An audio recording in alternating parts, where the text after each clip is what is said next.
Good evening, everyone. Good evening. Hello. Can you hear me? Just say hello.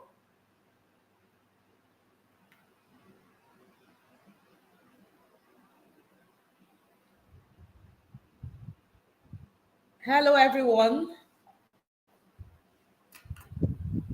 Okay, so if you can see me, hear me, say yes. I'm saying hello, hello. So let's switch it to yes, yes, yes. I want to make sure that because I know we are live also.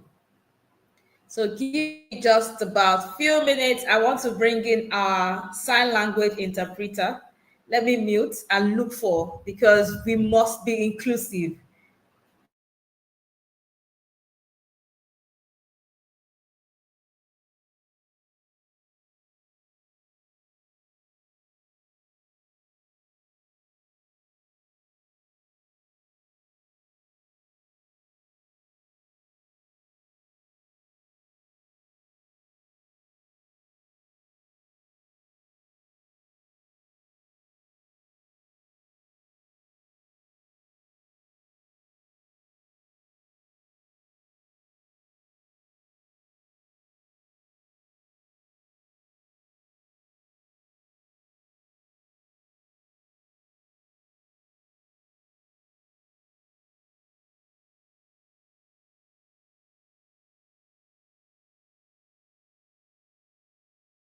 Let me start by saying my apologies to the deaf community, but our sign language interpreter will join shortly. In the meantime, let me welcome everyone to today's training program. My name is Bukola Ayinde. A brief introduction will be necessary, isn't it? So, I'm a lawyer, I'm a disability inclusion advocate. I'm the founder of Diary of a Special Needs Mom Initiative, and I love to promote inclusive education, and you'll soon find out why. I would say I'm also a writer. Along the line, I discovered my love for writing, and I've used that to also advocate for persons with disability. I've used that to also advocate for inclusive education. I've used that to tell stories of people on the same journey. And apart from that, I've also been able to produce documentaries still on inclusive education. We'll be able to watch one of them today, although some people who subscribed to this channel earlier sent me, messages that, oh, I have watched the video, I've watched documentary, so what next? Just chill, But for some of us that have not watched the video, we will be able to watch the video, right after this. Okay, so if you're from Enugu State, I have so many friends from Enugu State. Let me start by thanking the commissioner for partnering with us and sending his teachers, his school owners to come on this very, very important training, embracing inclusive education in Nigerian schools. So if you are from Enugu State, just say from Enugu, proudly, in fact, write proudly Enugu in the comment section. Just write it so that I can be telling your commissioner that you were there. Yes, I saw you. I saw Grace Ekus, Ndidiamaka Katrin, Grace Anumba, Florence Ada. You can see that I'm pronouncing it, even though I'm a Yoruba girl, I'm pronouncing it very well. Proudly Enugu. Yes. Mba Chinyere. I'm seeing Ode Divine, Cynthia Chisom, Ode Divine, proudly Enugu. God bless you, all those from Enugu. I am so delighted that you are here, and you have come to see, what is inclusive education all about. Okay. Yes. So today is Thursday. Yes, proudly Enugu. I know that 80% of the people here, maybe 70% are from Enugu. And you guys succeeded in bombarding my emails. My emails crashed. You succeeded in bombarding my WhatsApp. My WhatsApp crashed, but they are up now. But I am so, so delighted that you are here today. Okay, so before we go on, I mean, a little icebreaker. Can you use one emoji to just express how you feel today after work?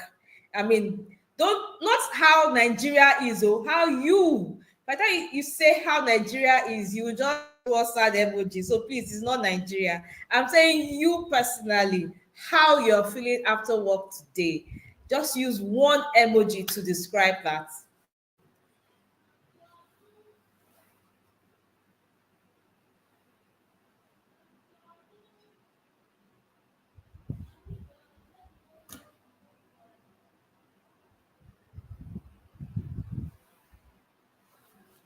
Oh, okay. Someone is feeling loved. Someone dancing. Oh wow, this person is all smiles. Hey, where are you getting your energy from? That one cannot be if you are living in Lagos, so and you've gone all around the traffic in Lagos, and you will come back and still smile. It has to be in Enugu. It just has to be. Someone is crying. Oh my God, don't worry. By the time you are out of here, I can assure you that you feel relaxed.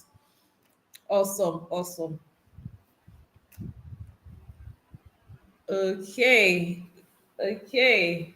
Let's keep it going.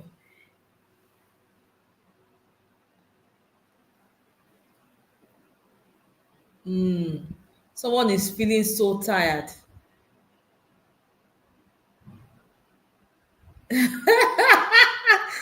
Is crying. Oh, this is well, I said how you feel, not how Nigeria is. Anyway, let's go straight to our inclusive education. Let me bring up my slide. Okay, I think I'll bring up the documentary first.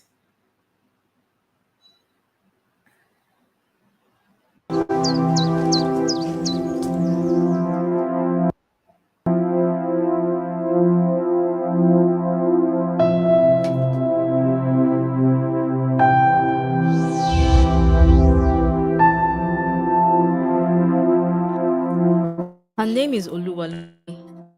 She's 5 years old and she's living with cerebral palsy.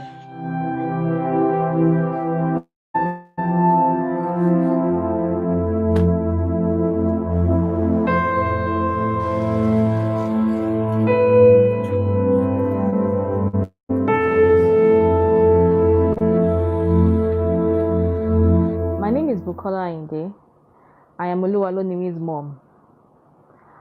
I want to tell you a little bit about cerebral palsy and a lot about my daughter.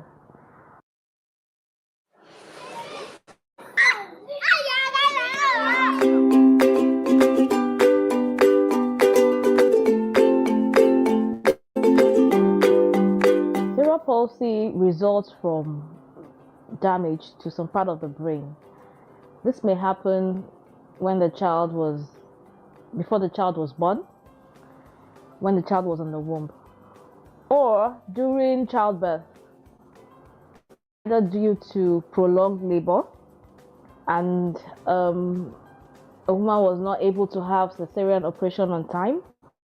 It may result in the child being starved of oxygen in the brain and could result in cerebral palsy.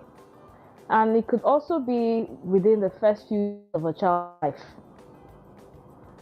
When I was pregnant with Oluwalonimi, I had preeclampsia, and preeclampsia is characterized by protein in the urine, swelling of the hands and legs, and high blood pressure. The result of this was that Oluwalonimi was born some weeks before her expected due date. She was very low weight. She was around 1.2 kg at birth. And while she was in the incubator, she suffered from apnea, which is a sleep disorder. At the age of 4 months, actually, I noticed that Oluwalonimi could not sustain her head. Her neck could not sustain her head. She couldn't carry it by herself. And by 8 months, after all the tests were carried out, diagnosed with cerebral palsy.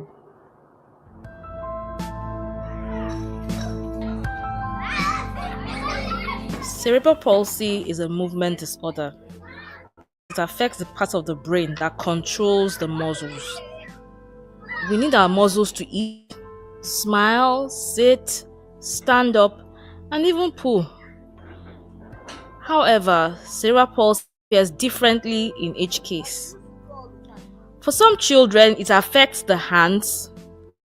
For some, it affects the legs. Some other children, it affects the speech and different other parts of the body that requires the use of our muscles. For Oluwalomi, it affected her upper trunk, which includes her hands, neck control, and speech. She also has involuntary head movement, but it didn't affect her ability to think and learn. Prior to meeting Mimi, as I wasn't that familiar with cerebral palsy, I tried to have an open mind. I welcomed her to school just like I would to any other child. I wasn't having any doubts because what I believe every child has potentials in them. She has really come a long way. And she's always eager to participate in the class, and all the other children as well respond positively well to her. As a student, the difference is that she can't write, but every other thing she's really doing it. So the only difference is that she can write and she can communicate freely as the other children do. But in her own way, she do her best. How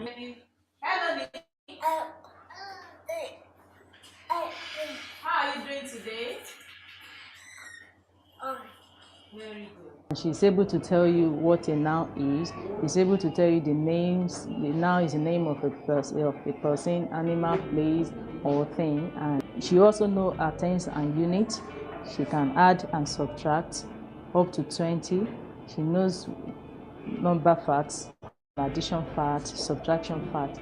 When you ask her, she will take time to tell you in her own way.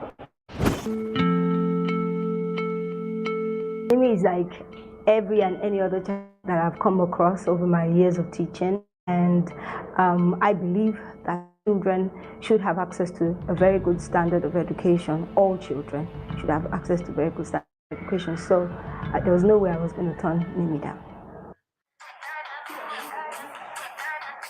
Mimi, that's it for me. Obviously, it took us a while before we could, get a hang of where Mimi was coming from. As you know, initially, I didn't know that much about cerebral palsy. I worked with children on the autistic spectrum. I'd worked with some children with attention deficit disorders, but cerebral palsy was quite new to me. So obviously, I had to go and research. And initially, I didn't quite understand, what I was doing. But as time passed, and we working with Mimi, we realized that actually she was just absorbing a lot. She already knew quite a bit even before coming. But what I would maybe say in this is that working with us has seen everything that she's been learning, perhaps even before she came here, and even while she's been here, we've actually helped to bring it out. Now when Mimi comes to school, she's excited. When it's time for us, in fact, you don't notice her, she's just, you have to notice me. You understand? So she would do something. So her confidence has grown. Her confidence goes. If I haven't said hello, she would make sure she does something to make sure I notice her and say hello, and she would say hello back. After we received Oluwalodimi's diagnosis, we were told that she will never be able to talk, walk, do things for herself, or even reason like other children. We were devastated.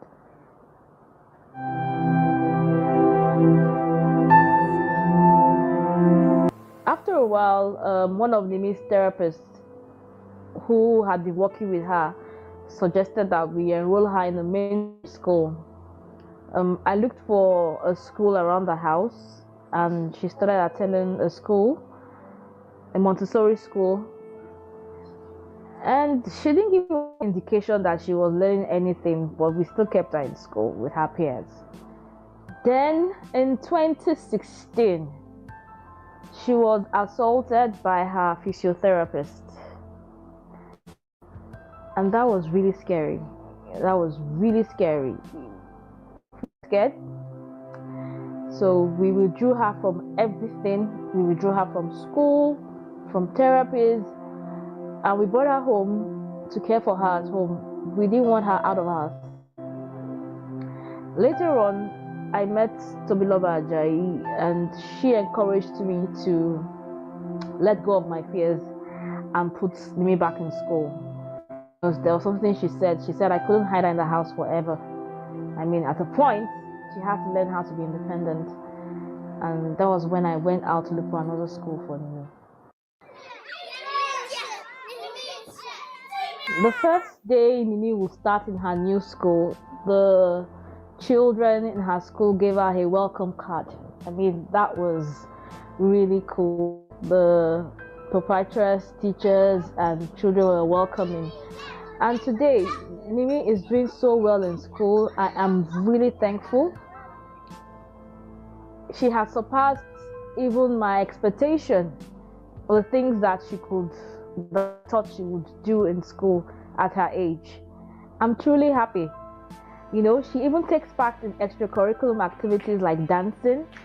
And for me, it doesn't matter if she's not doing it as well as other kids. As long as she's taking part, she could even be in the cheerleading group, you know. For me, that is inclusive education in the true sense of it. And I see the benefits in Oluwalonimi every single day.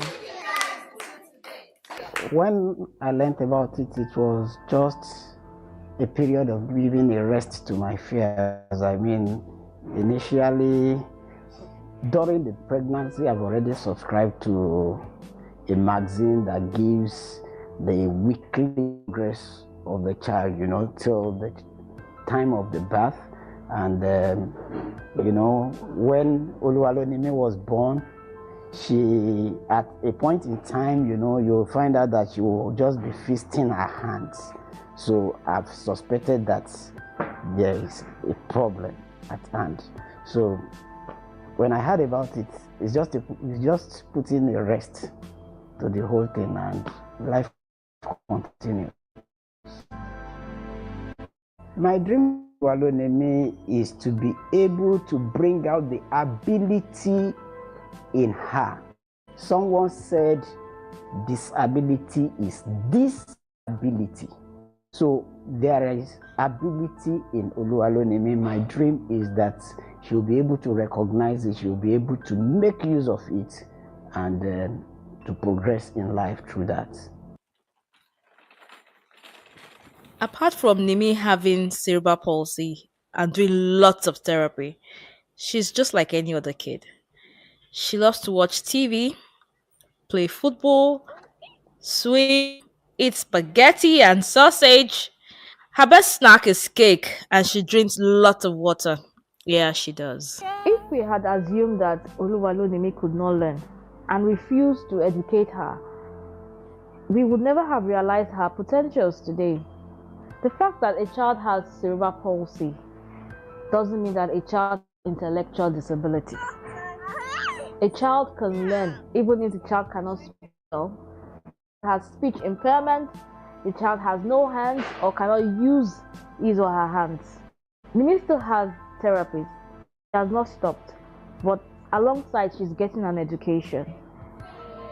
When I look at it, if the school she's attending today did not accept her, maybe she'll still be at home. I want to encourage all school owners to embrace inclusive education. It is a great opportunity for every child. I want to implore everyone to change their thinking about children with neurological disorder, such as cerebral palsy, autism, Down syndrome, and other disabilities. They are medical conditions and not an aftermath of sin or witchcraft. These children did not ask to be born this way. The least we could do is to show them love. I have written some books about inclusive education, as well as encourage children to show empathy to other children who have disabilities. My hope is to change the narrative about disability in Nigeria. Let's love without boundaries. Thank you.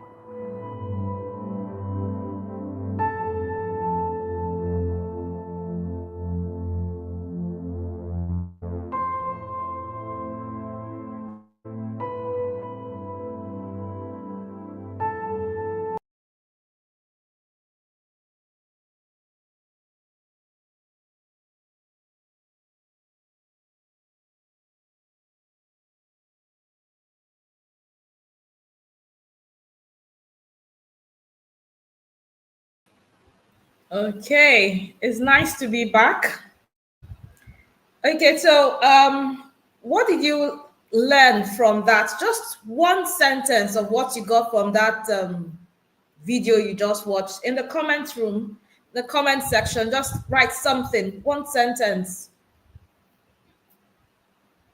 What did you learn? What came across to you? I haven't watched that. What do you think?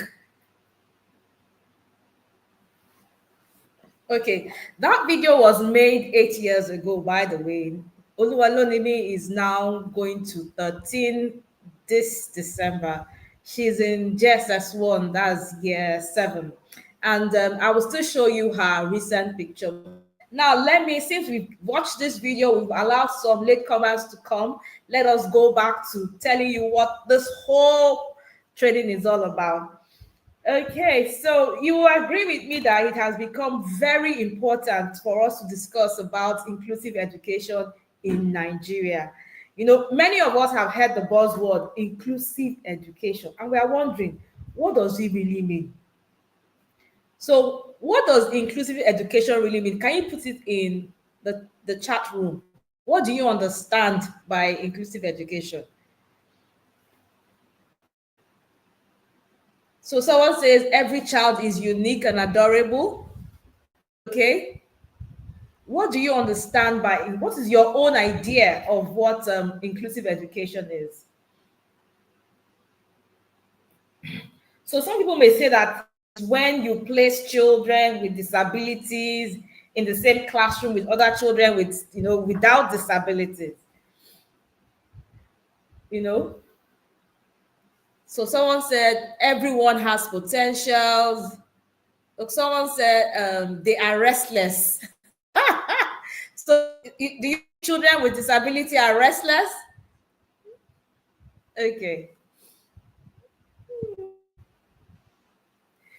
And some of us may ask the question, how is it possible to mix children with disabilities in the same classroom with children who do not? How exactly? So over the course of these 2 days, we are going to discuss this stuff. We have lined up for you today experts in the field of inclusive education who are going to give you practical tips on how it can work. We're going to discuss. Let me go through some of the things we're going to talk about today. So if you're here, you don't want to go away. Believe me, today is your jackpot, the things we're going to discuss here, and it's free of charge. So you're going to learn about the meaning of inclusive education, special education needs, the different types of disabilities we're likely to come across in the classroom, benefit of inclusive education to all learners, legal and policy frameworks in Nigeria on inclusive education, barriers to inclusive education in Nigeria. Someone will say, we're talking.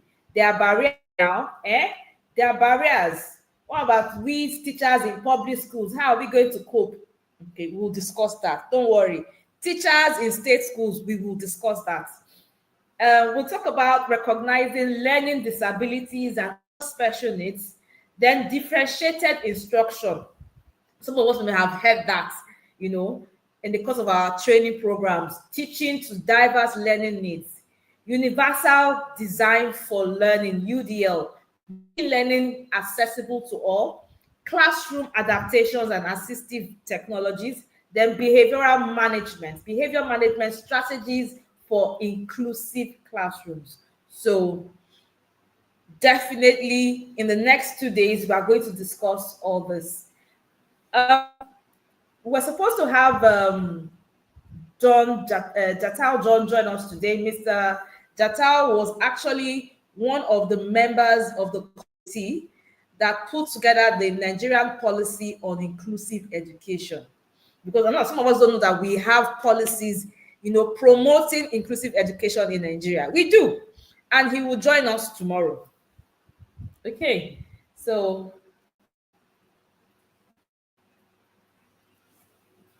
let me bring up my slide. Okay.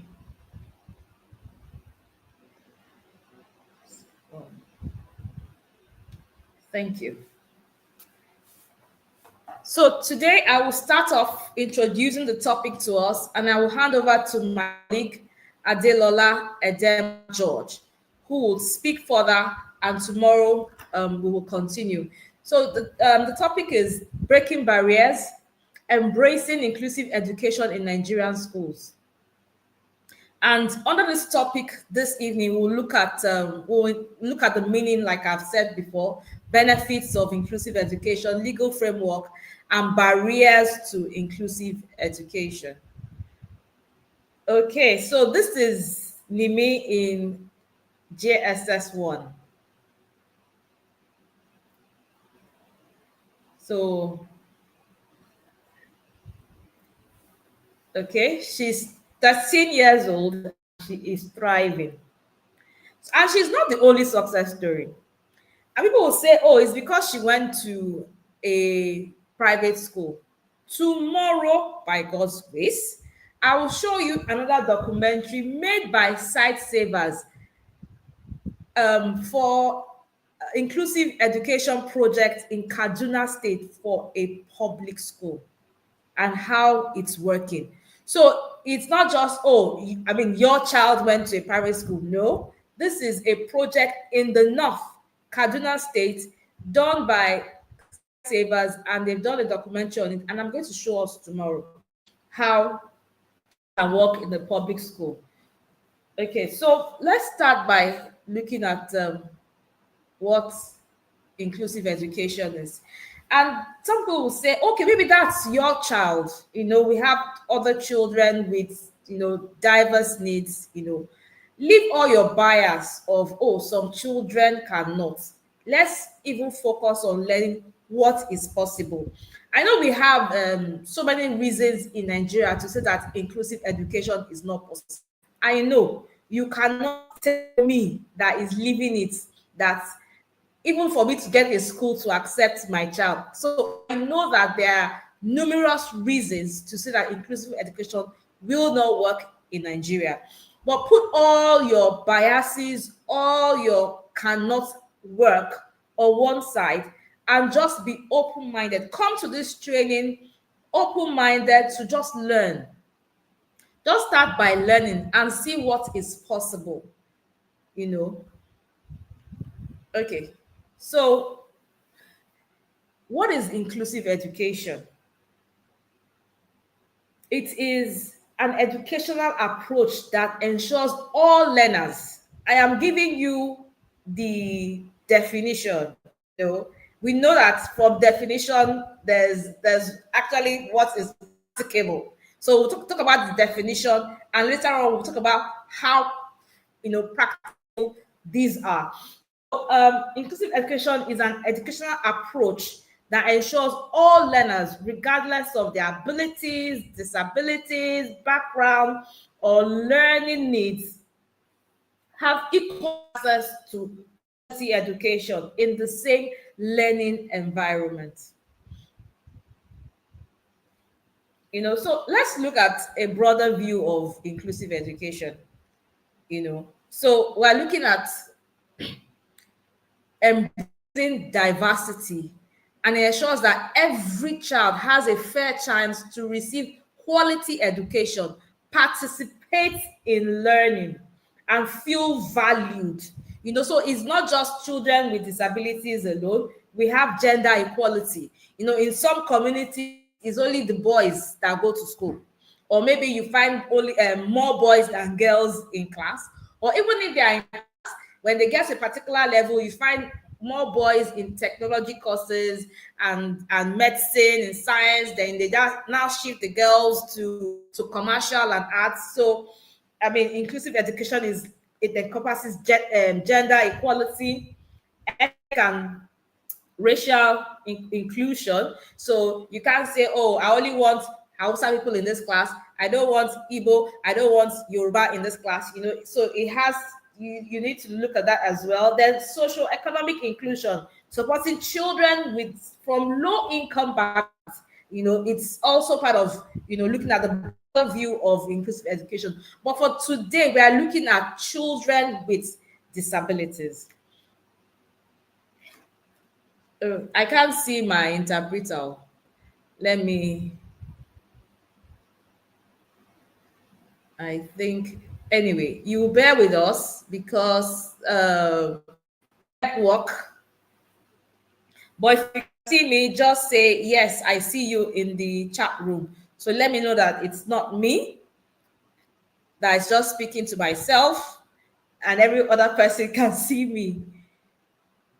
Can you see me? Just say, yes, I see you, I hear you. Yes, I see you, I hear you. Let me see that in the chat room. Oh, fantastic. Fantastic. So it's not me. I guess Miss Delola, please, when she comes back in, kindly add her back online. Okay. The key principle, in inclusive education is ensuring that no child is left behind, and all students, regardless of differences, learn together in the same classroom with the necessary support to help them succeed. So all I have been doing is just defining inclusive education in this way, in that way. The cocoa of the matter is that giving opportunity, giving children with disability to learn in regular classrooms. I started in this presentation.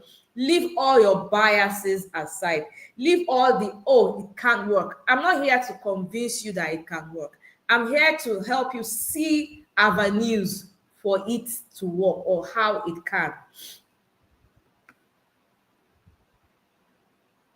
Okay, so some of us may not even know that we have a legal framework for inclusive education. If you can see my slide, we have legal and policy frameworks in Nigeria. On inclusive education. So the very first one is the Nigerian Constitution, 1999, as amended. Let me just read one for you. Section 18, subsection 1 and 3. And by the way, I'm a lawyer, so let me emphasize it. The government is responsible for providing equal and accessible education for all citizens. The second one, the Discrimination Against Persons with Disabilities Prohibition Act, 2018, mandates inclusive education for persons with disabilities at all levels. So number two, it requires that at least 5% of all educational institutions be inclusive. Okay. Number three, still on that, is saying that it enforces accessibility standards. Now, I'm sure you're looking at what the law is saying, and you're looking at your school and saying, oh, this is a far cry. Like I said, leave your school, leave what has not worked, and just focus on this information this night. Because some of us don't know that we have this entrenched in the policies and the law framework in Nigeria. Okay, so still on the Discrimination Against Persons with Disability Act, it says it enforces accessibility standards for schools, including ramps, assistive devices, and adapted curricula. Okay. Number 3 is the National Policy on Education, the NPE 2013 revised. That recognizes inclusive education as the preferred model for educating children with special needs. The National Policy on Education recognizes inclusive education as the preferred model for educating children with special needs. It encourages integration of learners with disabilities into mainstream schools. If you don't know what mainstream school is, mainstream school means regular school, not special needs school. Okay, calls for teacher training on inclusive practices. Number 4, you have the the Universal Basic Education Act 2004 ensures free, compulsory, universal education for all children, including those with disabilities. Number 5, national policy. Let me Okay, it's from my own end. National Policy on Special Education, on Special Needs Education 2015, and focuses on inclusive education rather than segregation, promotes the use of assistive technology and adapted teaching methods, supports teachers training. Then, okay, so there are others. This is just so it's not something that I admire.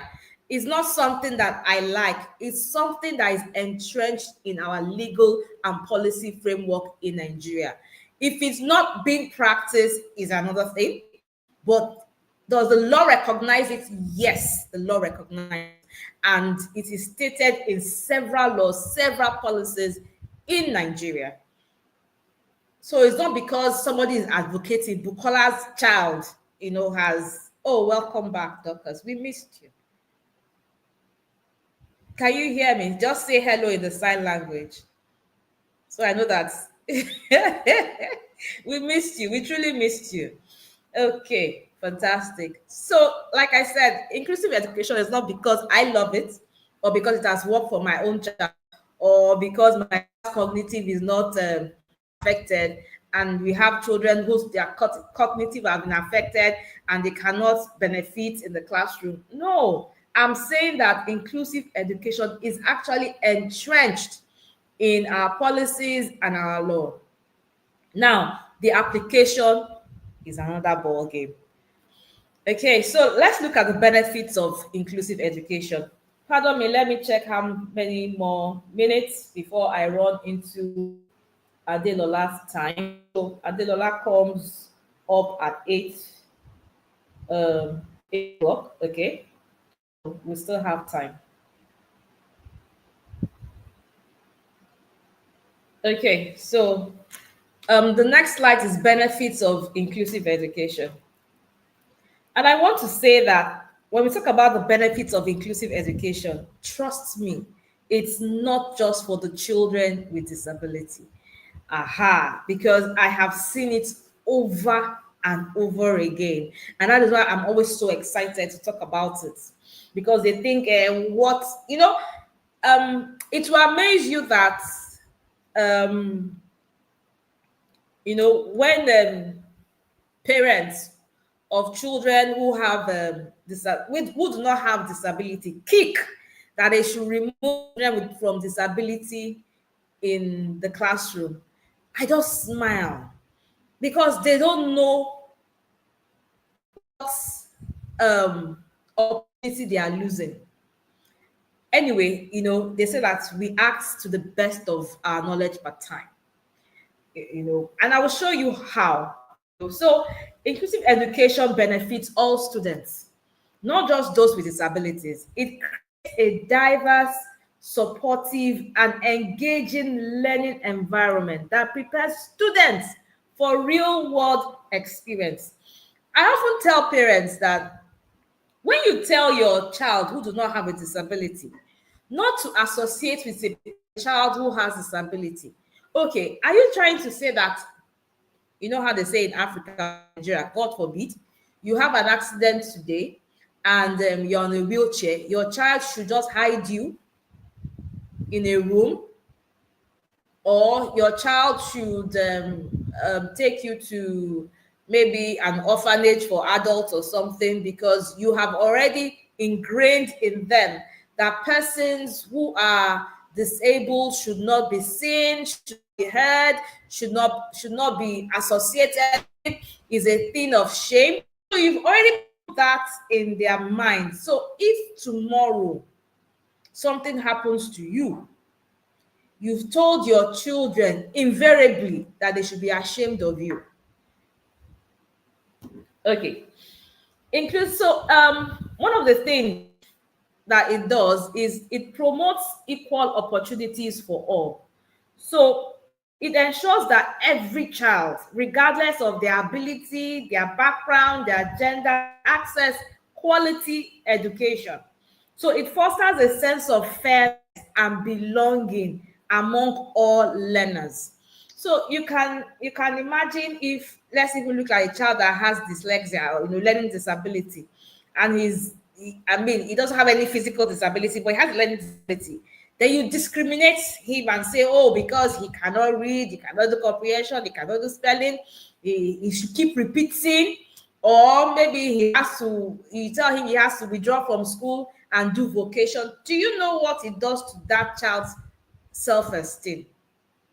I was at a meeting, I was at a government meeting of region, and a man in a top position stood up and said that for years he had low self-esteem because he had dyslexia, because he could not read like his mate, he was poor in spellings like his mate, he could not understand some words like his mate. It was when he found his love for exercise and physical abilities, that was when he got himself back. So everybody, both young and old, we want to belong. We want to be accepted, So that is one of the things that inclusion does. It encourages peer learning and collaboration. So students learn from one another. You know, let me give you a short. Let me try and emphasize part of the documentary on my. When we had her and we got her diagnosis, and from a neurologist, that is the brain doctor, he said if one was least affected and 5 most affected, right, that she is a level 5. For any parent, that was like a devastating diagnosis. Like, just take this child home. This is a vegetable. She cannot do anything. And we were told that, oh, children like this do not go to mainstream schools. They go to only special education schools. I'm not saying there's anything wrong with special education schools in Nigeria. I am not saying that. Okay, so and you understand why later. So eventually we took her to the mainstream school, not because we thought she could learn, because we have been told that she couldn't, right? That we should just focus on her to be able to sit, to be able to stand, and and she had poor neck control. I mean, you saw the video. If you've not seen the video and you're just joining, you can please subscribe to my YouTube page. You will see Oluwalonimi, Benefits of Inclusive Education. You can watch that video again. Even if you have seen it, you can watch it, share it with your teachers, your teacher friends, those that are not here. Okay, so we got her into a mainstream school, like I said, not because we wanted her to learn, because we've been told she could not learn, but it was for social interaction, right? And by the time she got to school, I mean, she was completely non-verbal. It's not like she was showing any sign, completely not speaking, And then I would put her in, this baby's high chair. I removed the base, and she would just sit down in the classroom with her peers there, and she was listening. But one thing that the school, asked of me was to send someone to stay with her, because they said, they couldn't put that pressure on the class teacher. So I was there. I mean, the first term, we didn't know whether she was learning anything or not. But gradually, seeing other children, she began to babble and make eye contact. And before you knew it, she started saying what, even though she still had speech impairment, right? But she began to express herself. Then it became colors, numbers, from there, words. And today, my daughter is doing chemistry, she's doing biology, she's doing physics, she's doing mathematics, and she's not only doing them, she's scoring A's in them. And be wondering, how is that possible? Don't worry, I will let you know how it's possible later on. Let's just go. So when children with disability or with learning needs are in the same classroom with um, their peers, maybe not all of them, let's make it categorical, not all of them. That's the honest truth. But some of them will be able to learn from peer learning and collaboration with their mates. Okay, so it enhances social and emotional development. Children develop stronger relationships by interacting with peers with diverse backgrounds. It reduces bullying and discrimination. When I wrote my first storybook, it was because children came to my house, and children are very, being childlike. They will ask, "Ma, why is your daughter on a wheelchair?" Why, as at then, when they were all off diapers, she was still on diapers. They would come to me, "Okay, why is she still on diapers? Why is she? Why are you feeding her?" So I was like, "Okay, let me put this together in a book, in a voice, and you won't believe it. When we go to schools to read this, the children just are like, oh, is that why?" And that is the end of the story. But you see, you and I that are adults, that are already formed. Okay, let's leave it. Let's not go into this thing yet. We'll talk about the barriers to this. So it prepares students for the real world. It promotes diversity and inclusion. It helps students become more adaptable and accepting of differences, prepares them for the society. If a child has been to school with a person with disability, I strongly believe that if that person becomes a minister of education, we will not need to be teaching inclusive education the way we are teaching it right now. It will be part of the every teacher's curriculum. Every teacher, anytime you are doing training, we should put it inside. It should not be because Bukola wants to shout at the top of her voice. No, it should be the federal minister of education should promote this, not NGOs begging, lobbying. You people, please, now it can work. Let's try it. That's how it will be. I strongly believe that if a child is in the same classroom with a child that has disability, when that child becomes the minister of transportation, we will have buses that can accommodate wheelchairs, that have ramps. Some of us travel abroad and we see all these things. It's not rocket science.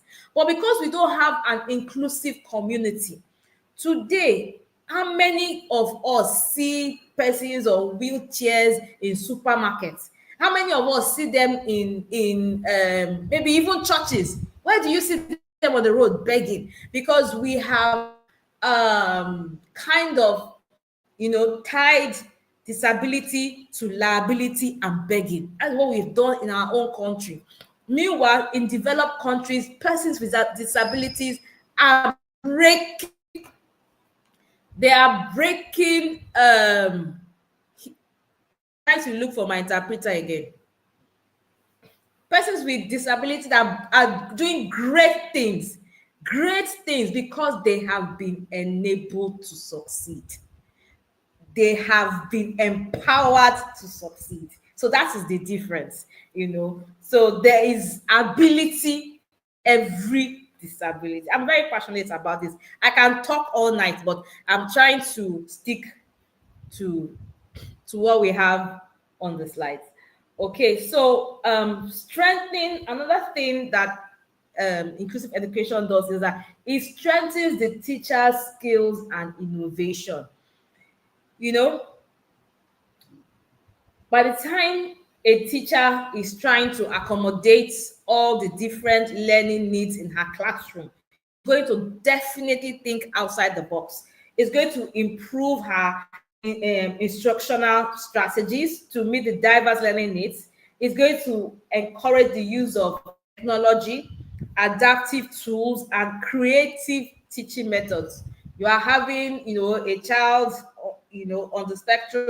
You are having a child that cannot use her hands. So you have all those. And if you don't come, if you come tomorrow, that I will tell you more about how my daughter does her test, how she succeeds in class. So make sure you come tomorrow. So that is for those that will come tomorrow. They will learn all that. Okay, so let me mute my I'm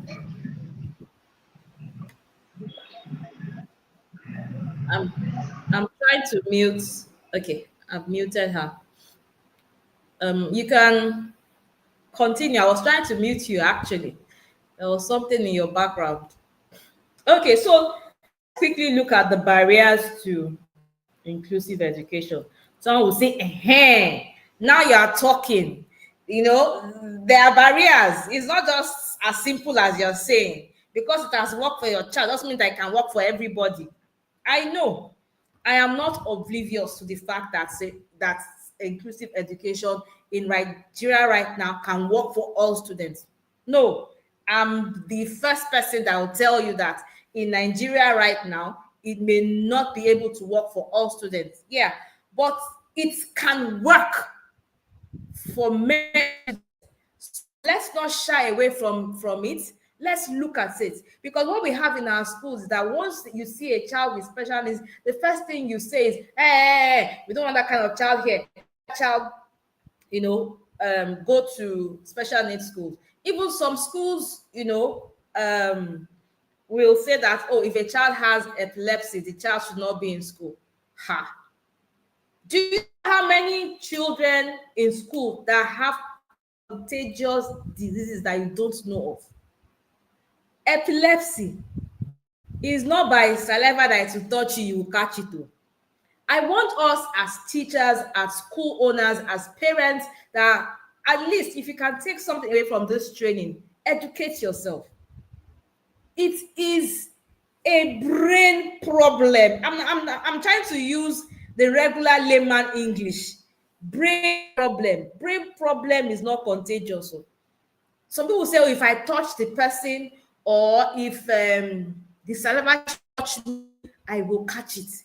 You cannot catch it. You cannot catch autism. You cannot catch cerebral palsy. You cannot catch learning disability. You cannot catch Down syndrome. Hey, God. So one of the very first barrier, I would say, to inclusive education is lack of teacher training and awareness.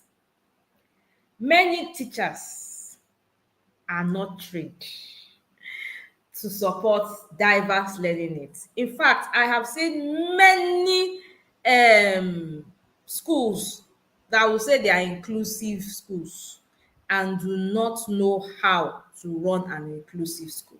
Yes, because it's the buzzword, and many people are now saying inclusion, inclusion, inclusion. When parents come and say, you say, you bring the child, then you will not put of them inside one class and hide them at the back of the school so that other teachers, other parents will not see the children. So many teachers are not trained to support learning needs, and it's a rule of life. You cannot give what you don't have. You cannot teach what you don't know. So teachers need to be trained, to be able to work with children in an inclusive classroom. So the limited knowledge of inclusive teaching strategies. There's a way for it to work, there's a method about it, and it has to be taught, it has to be learned. Okay, number two is inadequate resources and infrastructures. So, I mean, lack of specialized learning. Let's look at Braille. Well, do you know that the world has even gone beyond Braille? I have friends who have visual impairment, blind. They no longer use Braille. They use iPhones, they use their smartphones, and they use their laptops. They don't use Braille. The world, there are so many things that you can learn. We shouldn't just use our phones for watching K-drama and watching Cubana High Chief and all those things, or Easter Block. There are so many things you can learn as teachers that will stand out. You want to be promoted, you want to be outstanding. There are some things you just have an edge. You want to be and just an edge. This is I'm teaching you to give you an edge. Blind students have gone. In fact, I met somebody 3 years ago. This guy is blind. He doesn't even use all this Braille and everything. The guy is an aeronautic engineer. Aero. First class. Blind though, first class. In fact, I'm not joking though. I'm not joking. I'm going to look for that video. I think I uploaded the video on Instagram. I'll look for it and put it on my YouTube. So if you are following on my YouTube, you will see his video there. Aeronautic, there's nothing this guy has not tried. He has climbed high mountains. He has done this parachuting, flying an aeroplane. But of course, he's not doing it here in Nigeria now. He's not doing it here in Nigeria. So, you have all these new things. And when you say, well, what can these children do? A lot. Technology is bridging the gap. But you see, if we don't train, technology is not magic. Technology is going to work on what it finds in your brain or in your heart, is how you can be able to interpret technology. So if you don't train the child because you believe that this child cannot learn, so when you now put technology, what will happen? At the beginning of my journey, say, okay, this child cannot, why don't you take the child to special needs school? Let her even learn how to eat, let her learn how to walk or this thing. We started doing therapy since my child has been 8 months. Like I said, she's going to be 13 this year. The diagnosis has not changed. She does therapy 3 times a week. I'm not saying therapy is not good. Therapy has done great things because, unlike children with her severe diagnosis, I'm talking about my child with cerebral palsy. So Delola will come over and talk about children, on the autism spectrum and all that. But let me talk about cerebral palsy, and up till today, the diagnosis has not changed. Do you know what has helped my child the most? Is education. Education is a form of therapy. In fact, in my own experience, education is one of the most important forms of therapy for children with special needs. There is a way it opens up the mind, it opens up, the awareness, the brain, it connects, because they are all connected. They are all connected. So education helps to create awareness. Do you know that it was through education I was able to potty train, or let me not say potty, toilet train my daughter that she's not using diapers? Because we're able to come. I was like, when the phone was just getting expensive and very expensive, come, me, I cannot afford this thing again. So you and I, we have to work something out. I'm no longer buying diapers.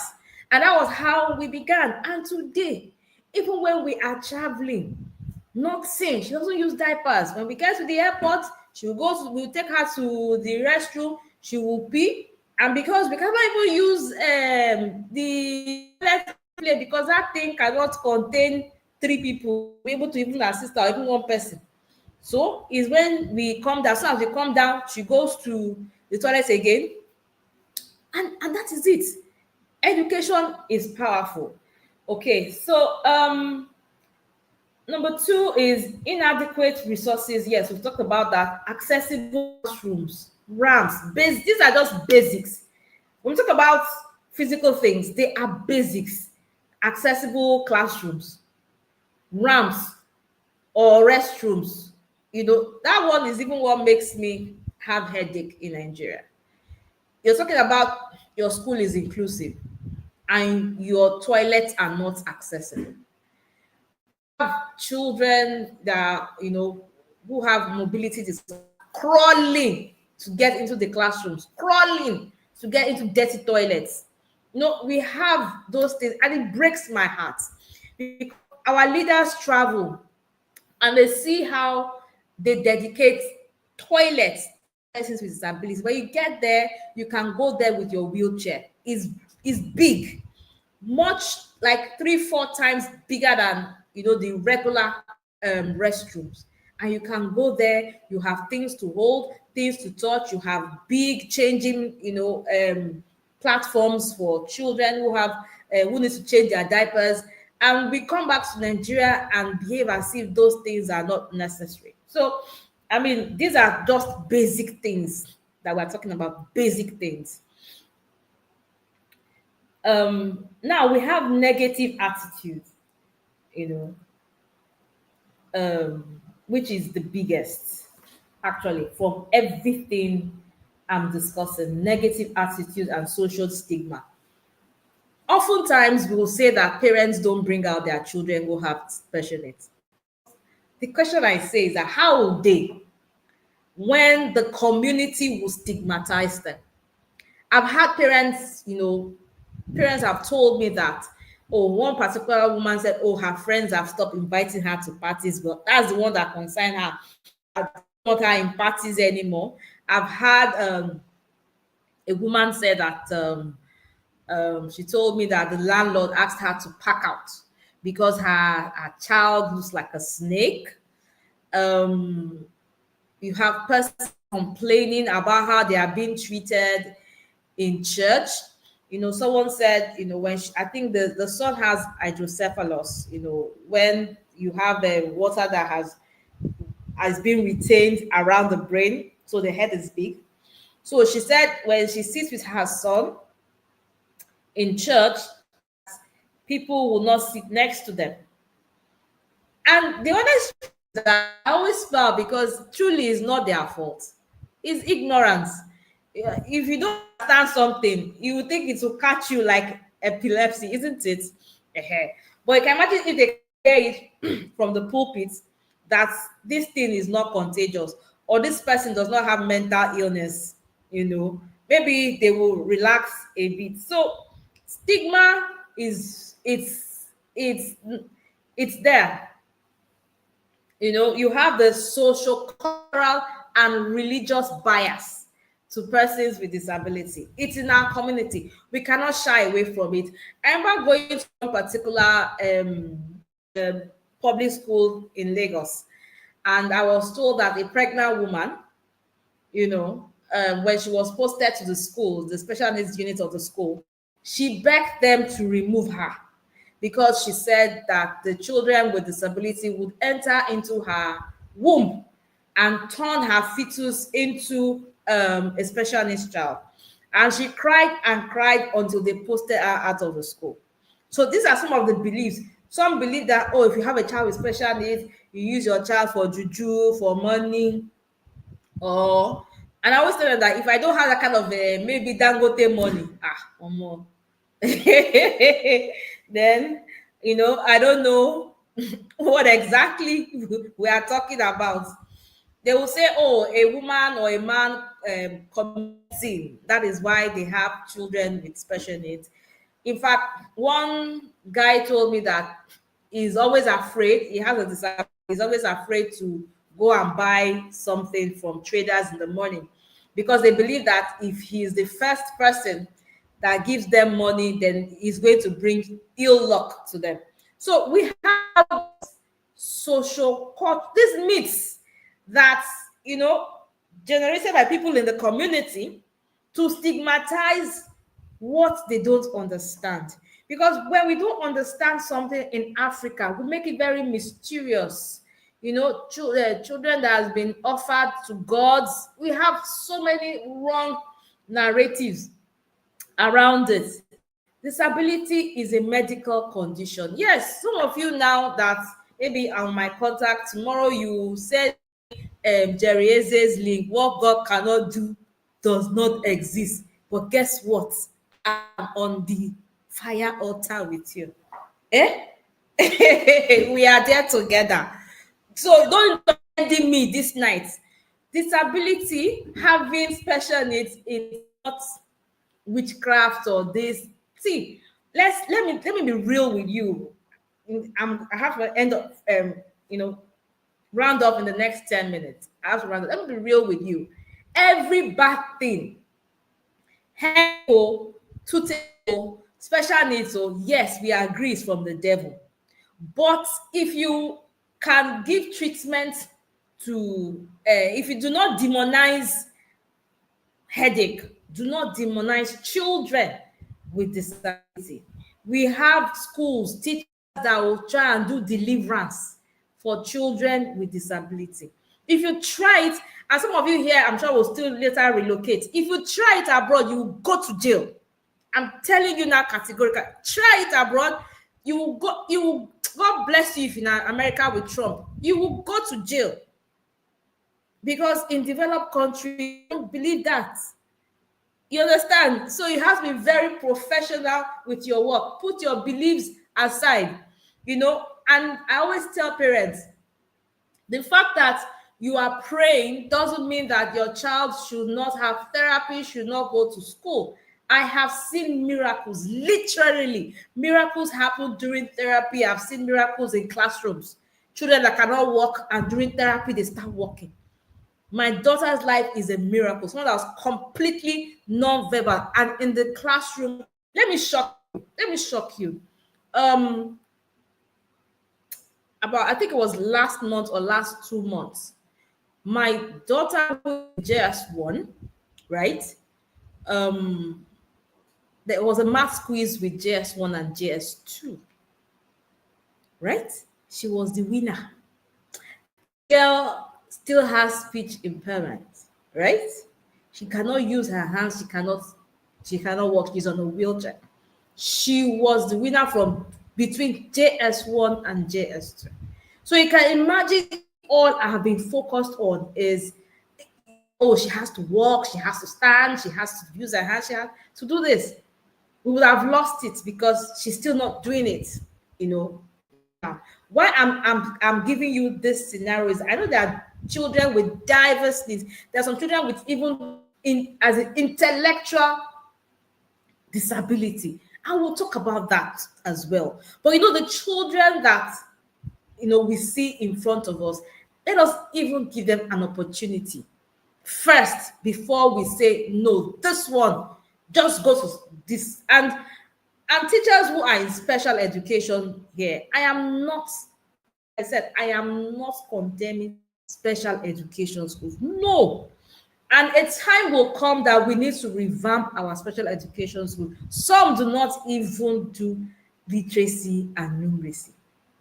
Let's be honest, And those that are doing fantastic things in our education and our special education schools, I am saluting you. I am clapping for you. I repeat, I am not against special education schools.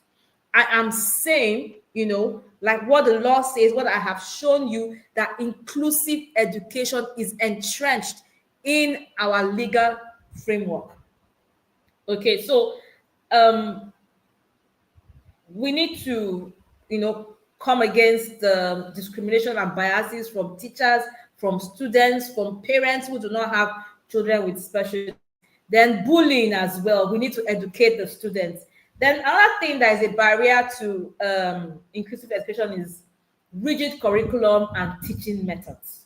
One size fits all teaching methods that do not accommodate different learning styles will not enable inclusive education to work. So lack of flexible assessment methods. For example, my own daughter cannot write, so she has an assistant, an educational assistant, who types and takes down notes for her, and she does all her tests orally. So, as a teacher with a diverse with students who have learning needs, you need to be flexible. Then number five, parental community barriers. See, for inclusion to work, it is a collaboration. Na collabo. Whether you have a good heart, whether you are, very passionate. I always tell them you cannot love a child passing papa and mama. Na collabo. So the parents have to be on board. The community people have to be on board. The school owner have to be on board. The board members of the school have to be on board on inclusive. Even if you're a teacher, they will frustrate. So if you really want to do inclusion, it is collaboration. Okay, and let me quickly rush through. Yeah, this one very important. Large class sizes and teacher-student ratio. That one is like, let's leave it. Let's leave it for tomorrow. All my teachers in state schools that have like 50 students, 70 students, and you are talking big grammar. You are talking about inclusive education in a big class. How am I going to manage that? Let's leave that one tomorrow. So I've said so much. So I hope with this okay, before I go, let me say this. What we are not saying. So we are not saying you should start inclusive education tomorrow. Not saying you should put all children with special needs in a particular school tomorrow and say, oh, all of you enter the main classroom. That's not what we are saying. So what are we saying? There is a way to implement inclusive education that works. There is a method. And we have upcoming a 3-day virtual training that will come up later in April, pardon me, inclusive education in practice, tools for educators. So we have a training for teachers. If you are interested, you all have the email diaryofaSNMI@gmail.com, and we have one for parents, inclusive education, a parent role. That's a 2-day virtual training, and the same email. If you are interested, you send emails. So I'm trying to get out of here so that I can bring. So thank you. Give me a few minutes. Let me bring up Adelola, then I'll try and look for her slides. So please give us a few minutes. Okay, so while I'm trying to bring up Adelola, if there are two things you learned from what I have said, I've been talking, my mouth is dry. Please just put it in in the chat room. Thank you. All right.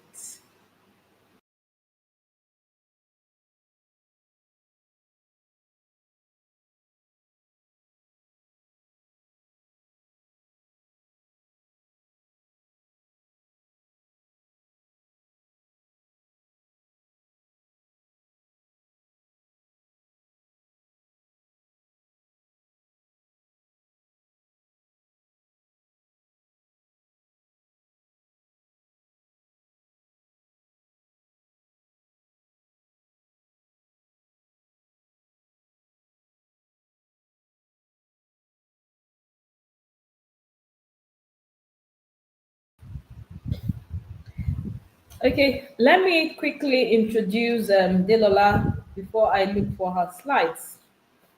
So I want to assure you that you are in good hands. Adelola George is the director of Jordan Learning Consult, a special needs education consulting firm. She is a special needs educator. She's particularly passionate about the learning and inclusion of children with special needs in schools and in the society. She believes that with the right kind of education, such children can be successful regardless of the limitations these disorders pose. Since 2009, she has worked with children and teenagers with autism, Down syndrome, cerebral palsy, microcephaly, cephalus, I think, and other specific learning difficulties.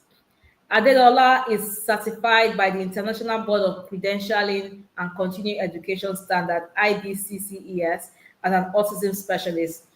This impacts our work in training teachers on effective teaching strategies for children with autism in mainstream classrooms, supporting children in inclusive classrooms, and creating autism awareness on social media through her blog. Welcome, Adelola, and I will bring up your slides shortly. Hello, everyone. My slides are up. I put them on the. I've uploaded it, so I hope you can find it. I don't know. I think I should add to stage or something. Is that how I should do it?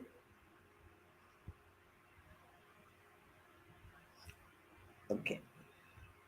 All right. Let me get into it. Oh yes, I can see it now. I can see it now. All right. So I'm speaking on behavior management, and but then I'm looking at it from an inclusion perspective because. Sorry, excuse me. Sorry, permit me. Because my screen is looking smaller than I thought it would be. So permit me right now so that I can to open it somewhere else so that I will follow my line of thoughts. But I think we can continue. So first question I would ask is, do you have any child with special needs in your class? I mean, if we're talking to teachers, do you have children with special needs? I'm going to check the chat room now. So I see hello. I'm trying to see if anybody can. So I'm waiting to see comments. Is it me that I'm not seeing the comments? I hope my network is fine. If you can hear me, say hello or say I hear you. Say I hear you. If you can hear me, say I hear you. So I can be sure that I'm not talking to myself. Okay, I see someone saying you're welcome. Thank you, Juliet. Thank you, Ijoma. Thank you, Gloria. Thank you very much for those saying I hear you. So I'm sure that you can hear me.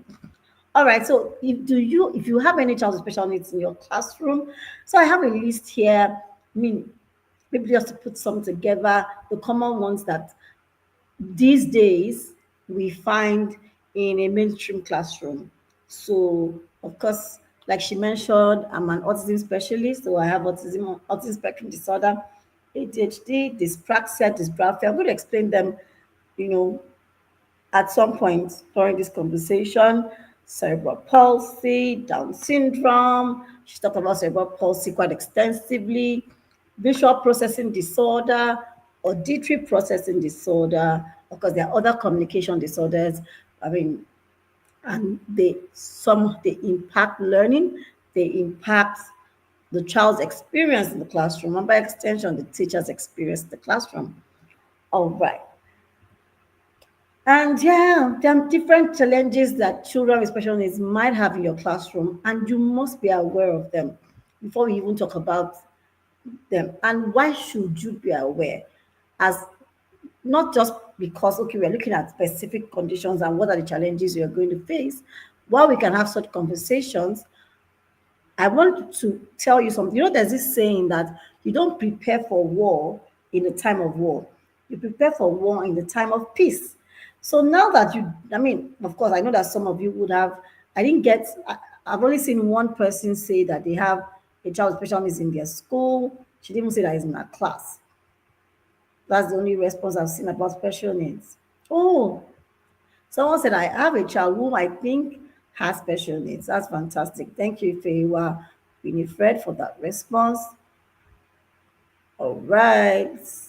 So that means I have two people who have said, so is it, so should I now say, let's just talk about special needs in general, how do you prepare? Do you have to wait till you have a child with special needs for you to have an inclusive classroom? No. So things, some of the things you will learn today, while this is an introduction, you still learn, you're going to learn things that will help you. Once you put them in practice, your class will be inclusive. And because your class is inclusive already, it meets the needs of all the children in your classroom. One of my favorite topics to teach people is what they call the multi-level classroom. And so when you have an inclusive classroom, you meet the needs of children at different levels. And when a child with special needs eventually comes into your classroom, at most you make a few adjustments, but it will not be strange to you. So let's take it that tonight you are learning how to build yourself into that warrior, into that champion, into that soldier that meets that as built or that will raise an inclusive classroom that meets the needs of all children that come in. I guess I'm going to get into that because what makes a classroom inclusive? That's the first question to answer before we even. So, what makes it inclusive is a classroom that provides an improved learning. Okay, let me be sure that I'm following myself.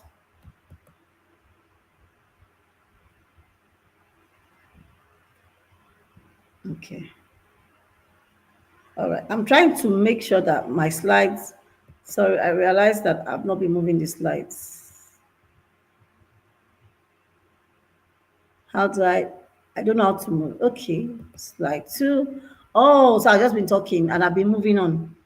So yeah, so I talk about the different challenges. Maybe I should quickly state that a bit because so some of the challenges that they would have that you experience is that some of them will have challenges with memory, and there are different kinds of memory. Which we have the working memory, the short-term memory, and the long-term memory. The working memory is what we use to while we are working. So, for example, you're teaching me two times table, and then by the time I mean, when I get to 2 times 10, I should still have 2 times 2 in my mind, right? Or I should be able to, you're teaching, I'm drawing something or I'm learning something. This the memory that keeps that I need, what I need now, that you teach me now, and I need in the next 2 seconds, in the next 5 minutes. That's the working memory, sort of. That's like a mild way of putting it. And then we have the short-term memory because that's the first place we remember things from what happened today, what happened just no, I think what happens to all of today, what I learned all of today.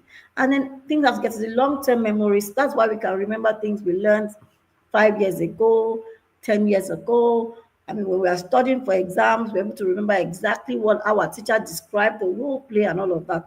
And understanding that some children with special needs in your classroom will have challenges with these different types of memory helps you to plan your lesson effectively. Um, some will have challenges with attention, skill, organization, and some will be clumsy. Some will have challenges arranging their things, completing tasks, and of course, like she mentioned something about bullying earlier, some will have challenges with spelling. So there are different challenges, but is that all there is? Of course, there are strengths, but now an inclusive classroom is one that provides an improved learning environment while taking into account the specific needs of all learners. Underline the word all, because one challenge we can also have with inclusion is that the teacher might neglect other children and focus on the child with learning needs. But no child should be left behind, whether you have so the children with special needs in your classroom, the typically developing children in your classroom, everybody should be learning. You plan for every child in your classroom. That's what an inclusive classroom looks like. So now let's talk about special educational needs. That's why we are here. We use the term special needs so broadly. We use it everywhere, SEN, special needs. But what does it really mean? Interestingly, special needs, the term special needs, interestingly, is from the the words special educational needs. And what it means is that this person, this child, has a condition that makes them require certain accommodations, certain changes, certain modifications, certain, I mean, you need to pay attention to them so that they can access learning in a mainstream school. Now, these conditions could be physical, they could be intellectual, they could be developmental needs, they could be sensory. And there are different types. So you find some on the wheelchair, you find some who you can, when you see them, you can tell that they have a disability. And you have some who we consider to have invisible disability. Invisible disability means that I can't see it. And of course, most times this will look, where you find this will be mostly with children with autism spectrum disorders, learning disabilities, um, ADHD, attention deficit hyperactivity disorder. And so there are different examples. So, and so like I mentioned, there are different examples. An example is autism spectrum disorder. Now, autism is, we hear that so much these days. And the question, what exactly is autism? Every time you're like, that's autism. And really, when we talk to you about these things, it's not so that you can label the children in your class, it's so that you can understand that what they have is not out of, he's not, how do we put this? You know, in Yoruba land, they'll call it our wary. We've not seen something like this before. That's how to to to phrase that. No, it's not unique to that child. That's why we are giving it a name. It's not so I can get to your class on Monday. Okay, Monday is public holiday here.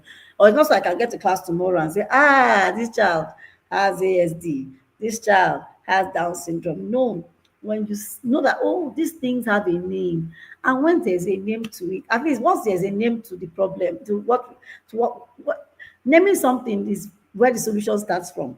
Is that you have not seen it before.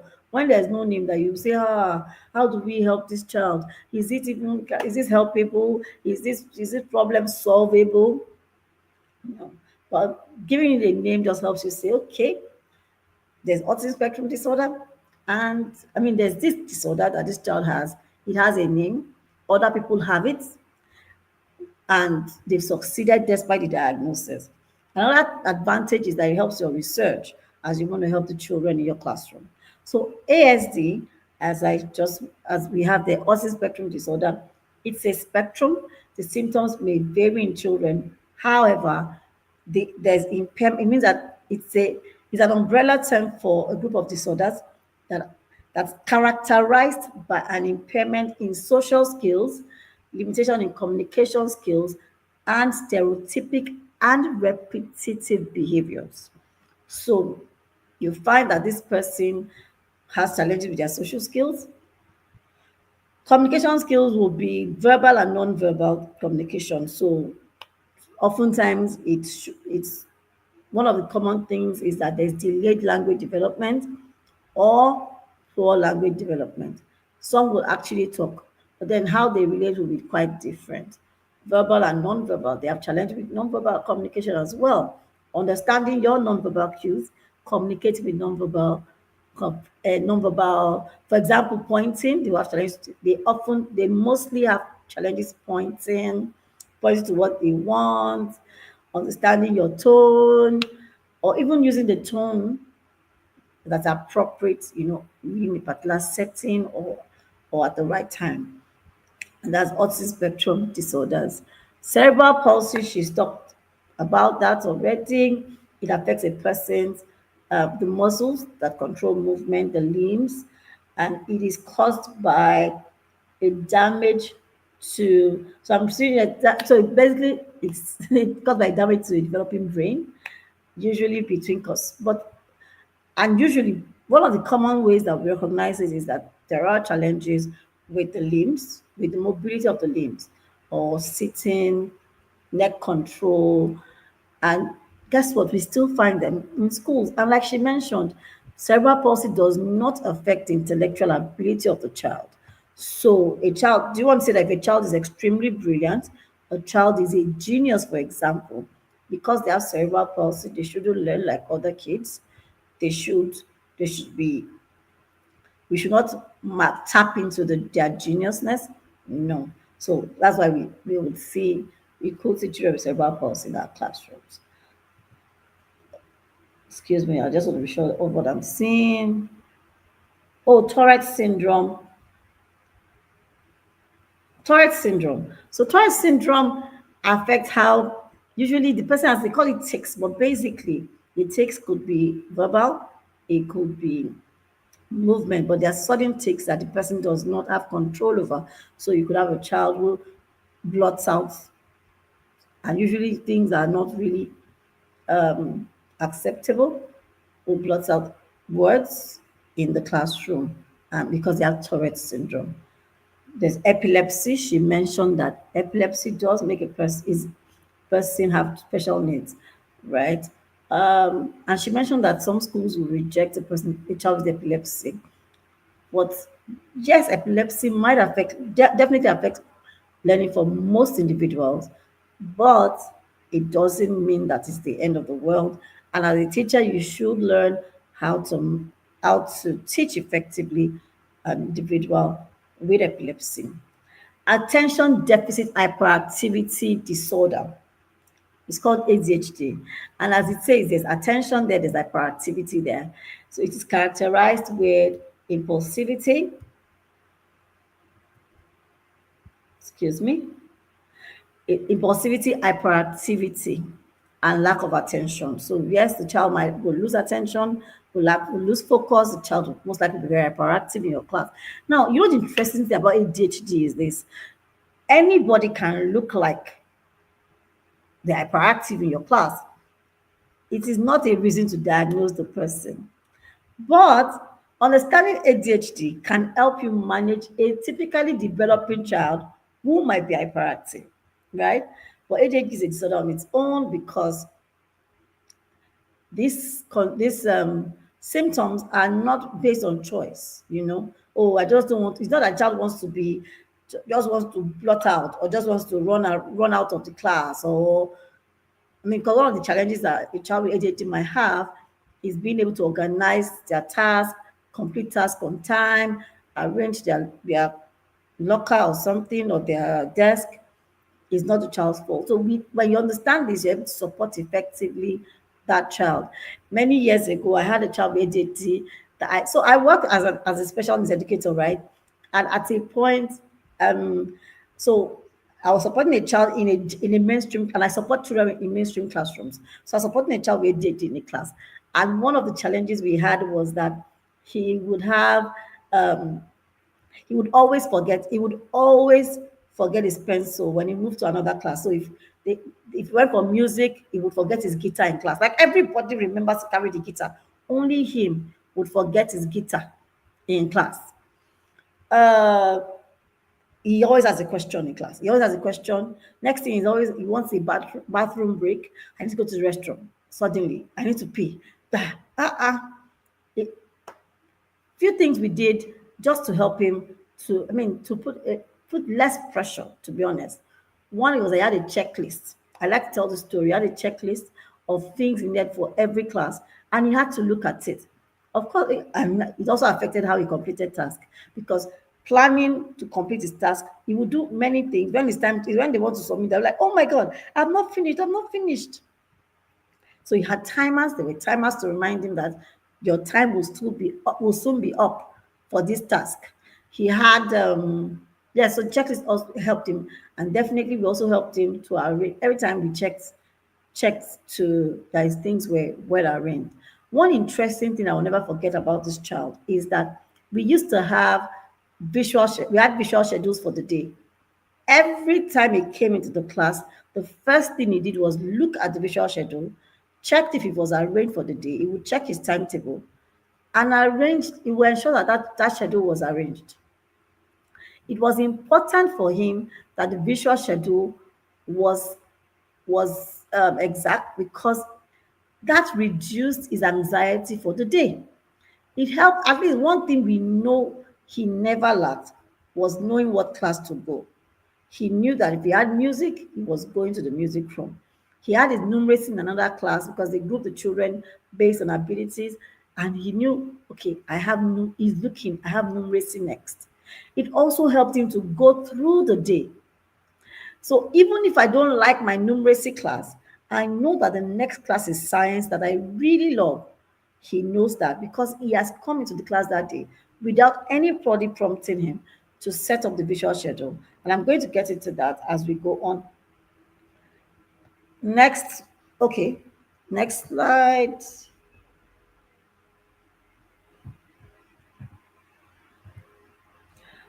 Language processing disorder, visual processing disorder, auditory processing disorder, just as. So let me just quickly go visual. So this person can see, however, they struggle with processing what they see. Auditory processing disorder, they can hear, but they struggle processing what they can hear. Language processing disorder, they can talk, but they struggle processing what they can say.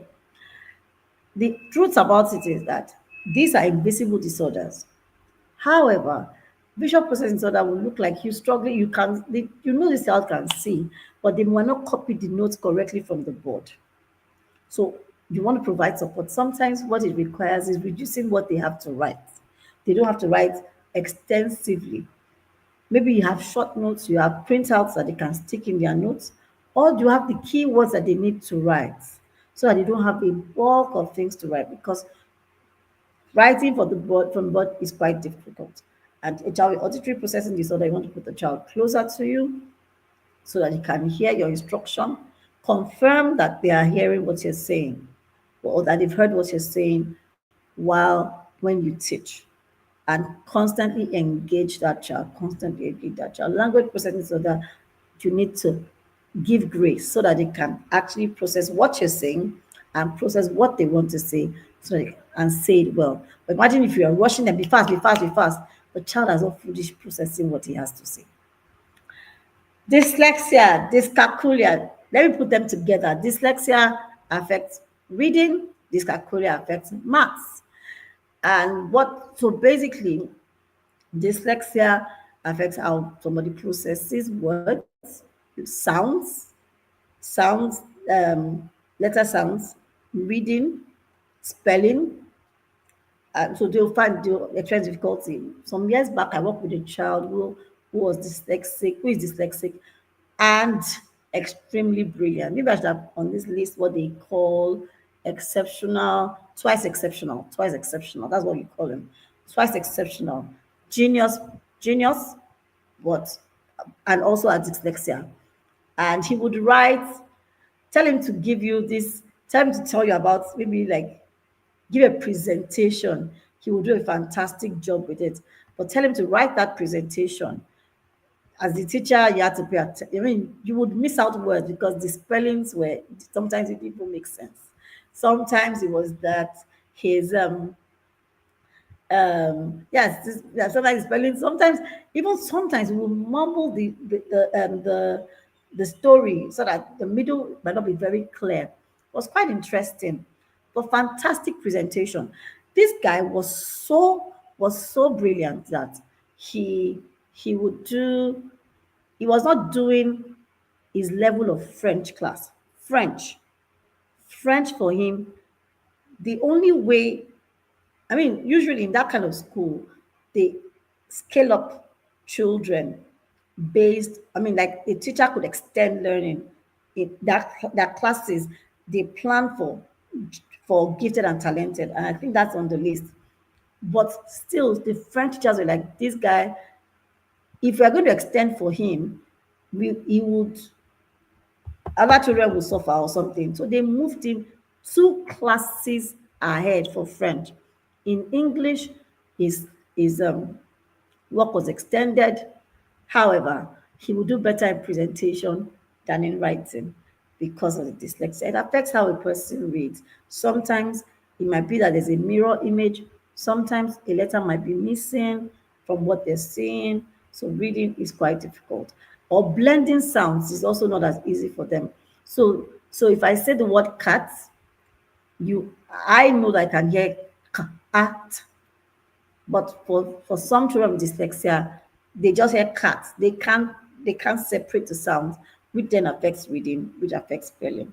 Dyscalculia affects how a child learns math, how they tell direction. And when I first heard the term dyscalculia, I first said, "Ah, all of us have it now. We all struggle with math, or maybe not all of us, but many of us struggle with math." But the honest truth is, some of us struggle with math because we have gaps in our learning. But for a person with dyscalculia, they struggle with math because they have a learning disability that hinders their ability to learn math. And so when teachers are like, "I don't allow calculators in my class," I'm like, let the child even learn the formula and then calculate with machine so that they make their lives easier. Dysgraphia affects writing, the fine motor skills. It affects the fine motor skills. So writing is a bit difficult. It can be actually painful. I didn't dwell, imagine I didn't tell story with ASD, and that's where the bulk of my stories. I can tell you stories for days of future ASD. But then my experience is quite wide. So years back I worked with a child with dysgraphia who who struggled with writing, and it actually told me that it was very painful.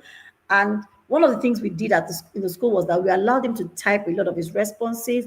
We explored speech to text, where he record oral submission. I need to be fast so I can get to it. Actually, he recorded his answers. Sometimes he spoke into the computer and it typed for him. If we were looking at speed, so he typed, he spoke, he recorded his answers. Those are the things we explored while he did occupational therapy, art therapy to exercise his fingers. And about 2 years from that, 2 or 3 years later, this boy, his writing ability improved. Not because he wasn't intelligent. The problem was forming letters was quite difficult because it was painful. His brain knew how to form the letters. His fingers struggled with forming the letters. Let me put it like that. Dyspraxia affects, it affects the coordination of the body. So you think this person is clumsy. It's that child that will hit you want to pass in between all the chairs, all the tables, desk, and you're like, can't you see road? That's what dyspraxia looks like. And understanding that these things exist helps you to give grace, first of all, as a teacher. And it helps you to create a positive environment for every child in your classroom. And of course, I have your gifted and talented, you know, it is what it is. They are what we call geniuses. They but the challenge with that is that because they're extremely brilliant, sometimes it can be a behavioral challenge because they're ahead of you. You cannot bore them in your classroom. You have to plan for them so that you can teach them effectively. All right. Furthermore, I must mention that slow progress and low attainment do not necessarily mean that a child has SEM. It should not automatically lead to a child being recorded as having SEN, as I mentioned earlier, is special educational needs. Equally, it should not be assumed that attainment in line with chronological age means that there is no learning difficulty or disability. So the honest truth is you can't just say, "Oh, child has SEN, this child doesn't have SEN." The people that are allowed to say that the child has special educational needs are the professionals that are licensed, the doctors, the there's a whole team of people, but of course, it primarily starts with the doctor. So that's where it starts from. There's just a team of, it's a multidisciplinary team that decides that a child has special needs. And guess what? The teacher is not on that team. But the only thing that the teacher is on that team to give their own experience. And say, okay, these are the struggles this child has in my class, and then so that they can take that. That's what you are there for, to give them information for diagnosis to happen. Another thing I must mention as I go on is early assessment, early intervention, and positive and relational behavior management are the keys to support children who are neurodivergent. Neurodivergent. We use that because, I mean, it's not just a special that their brain. Let me say, so there's neurodiversity, which is what you have in your classroom. Everybody's brain works differently, but then their brains are typical, their brains that are different. So for neurodivergent students, it's important that we assess, we intervene, and so that we can have, I mean, positive and relational behavior management really helps there. And that's why I'm going to try and really rush through behavioral management.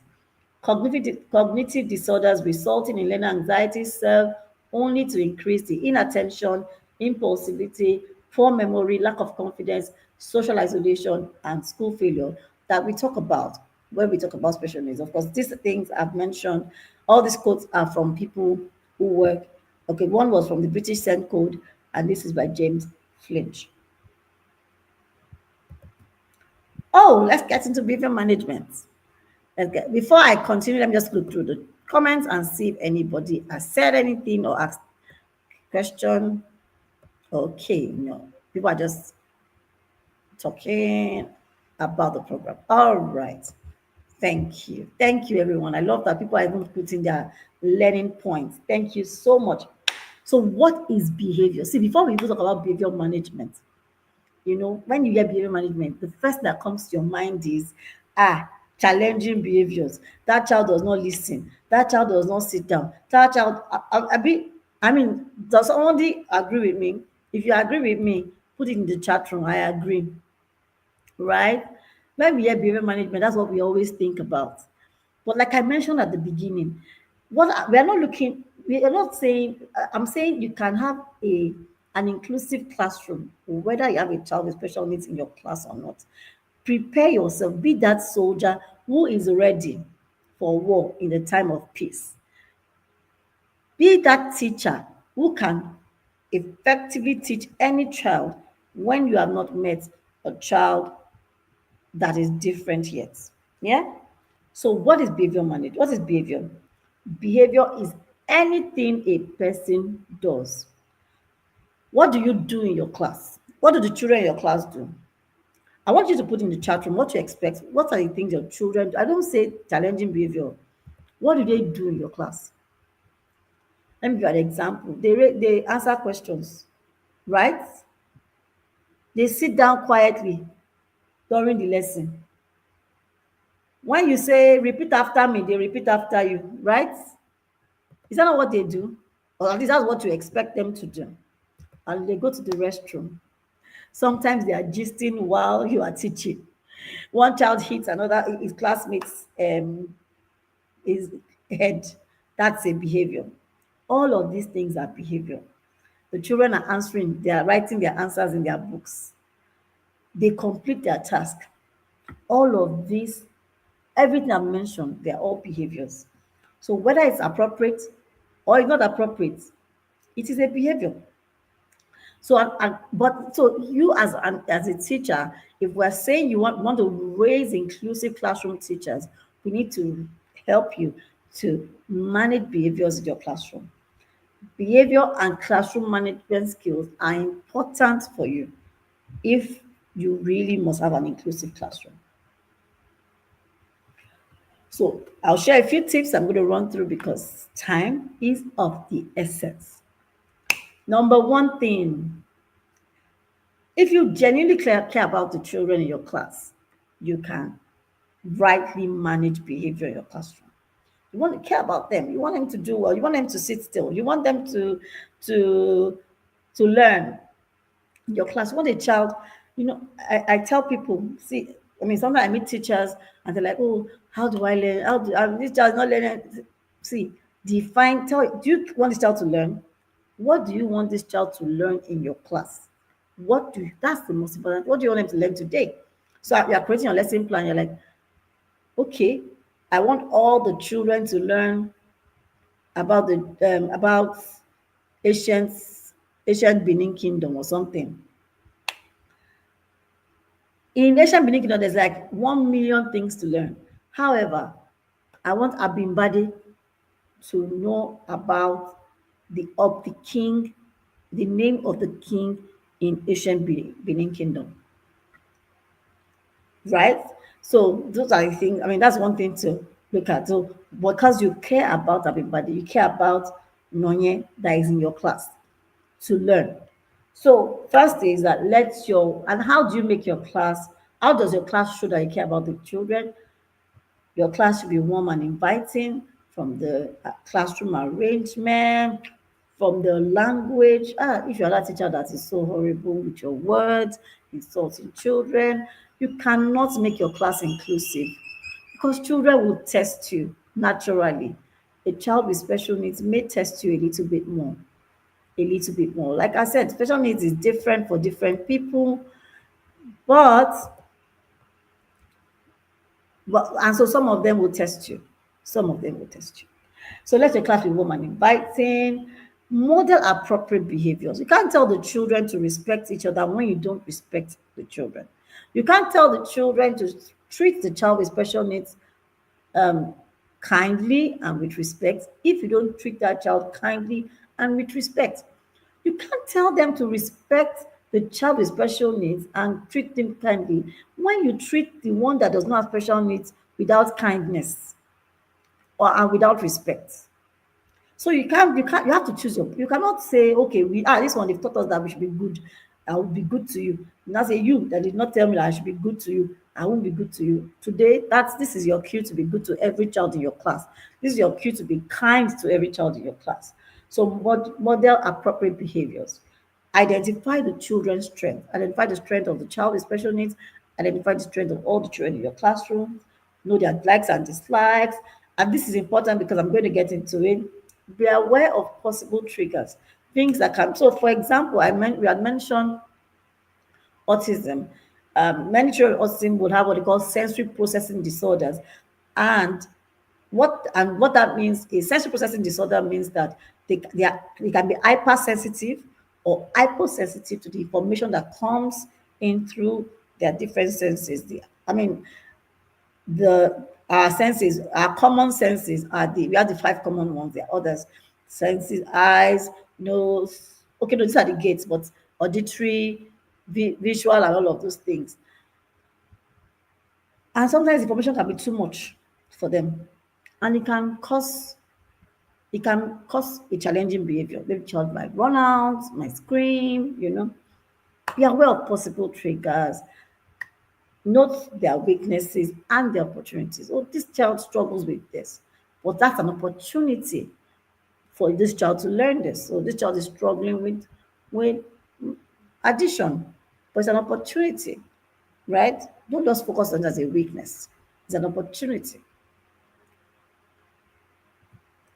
So that's number one. And guess what? That's number one. Now we're going to number two. Number two, let your rules be clear and visible. When you start your class, let your children know the rules.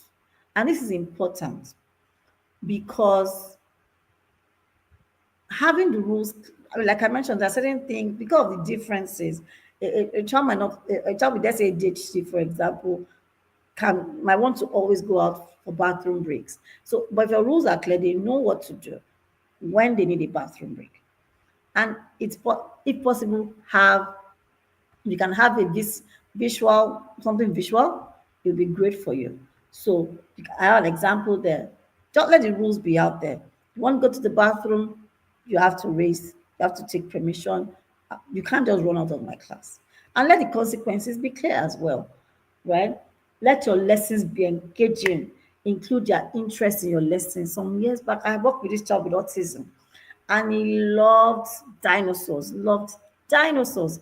Every time you want to talk about dinosaurs, you couldn't get him doing maths without talking about dinosaurs. By including dinosaurs in your lesson, he's engaged. He would answer you. I remember that we had a writing task, and it was about, they said we should include dragons. He said, the guy was like, dragons don't exist.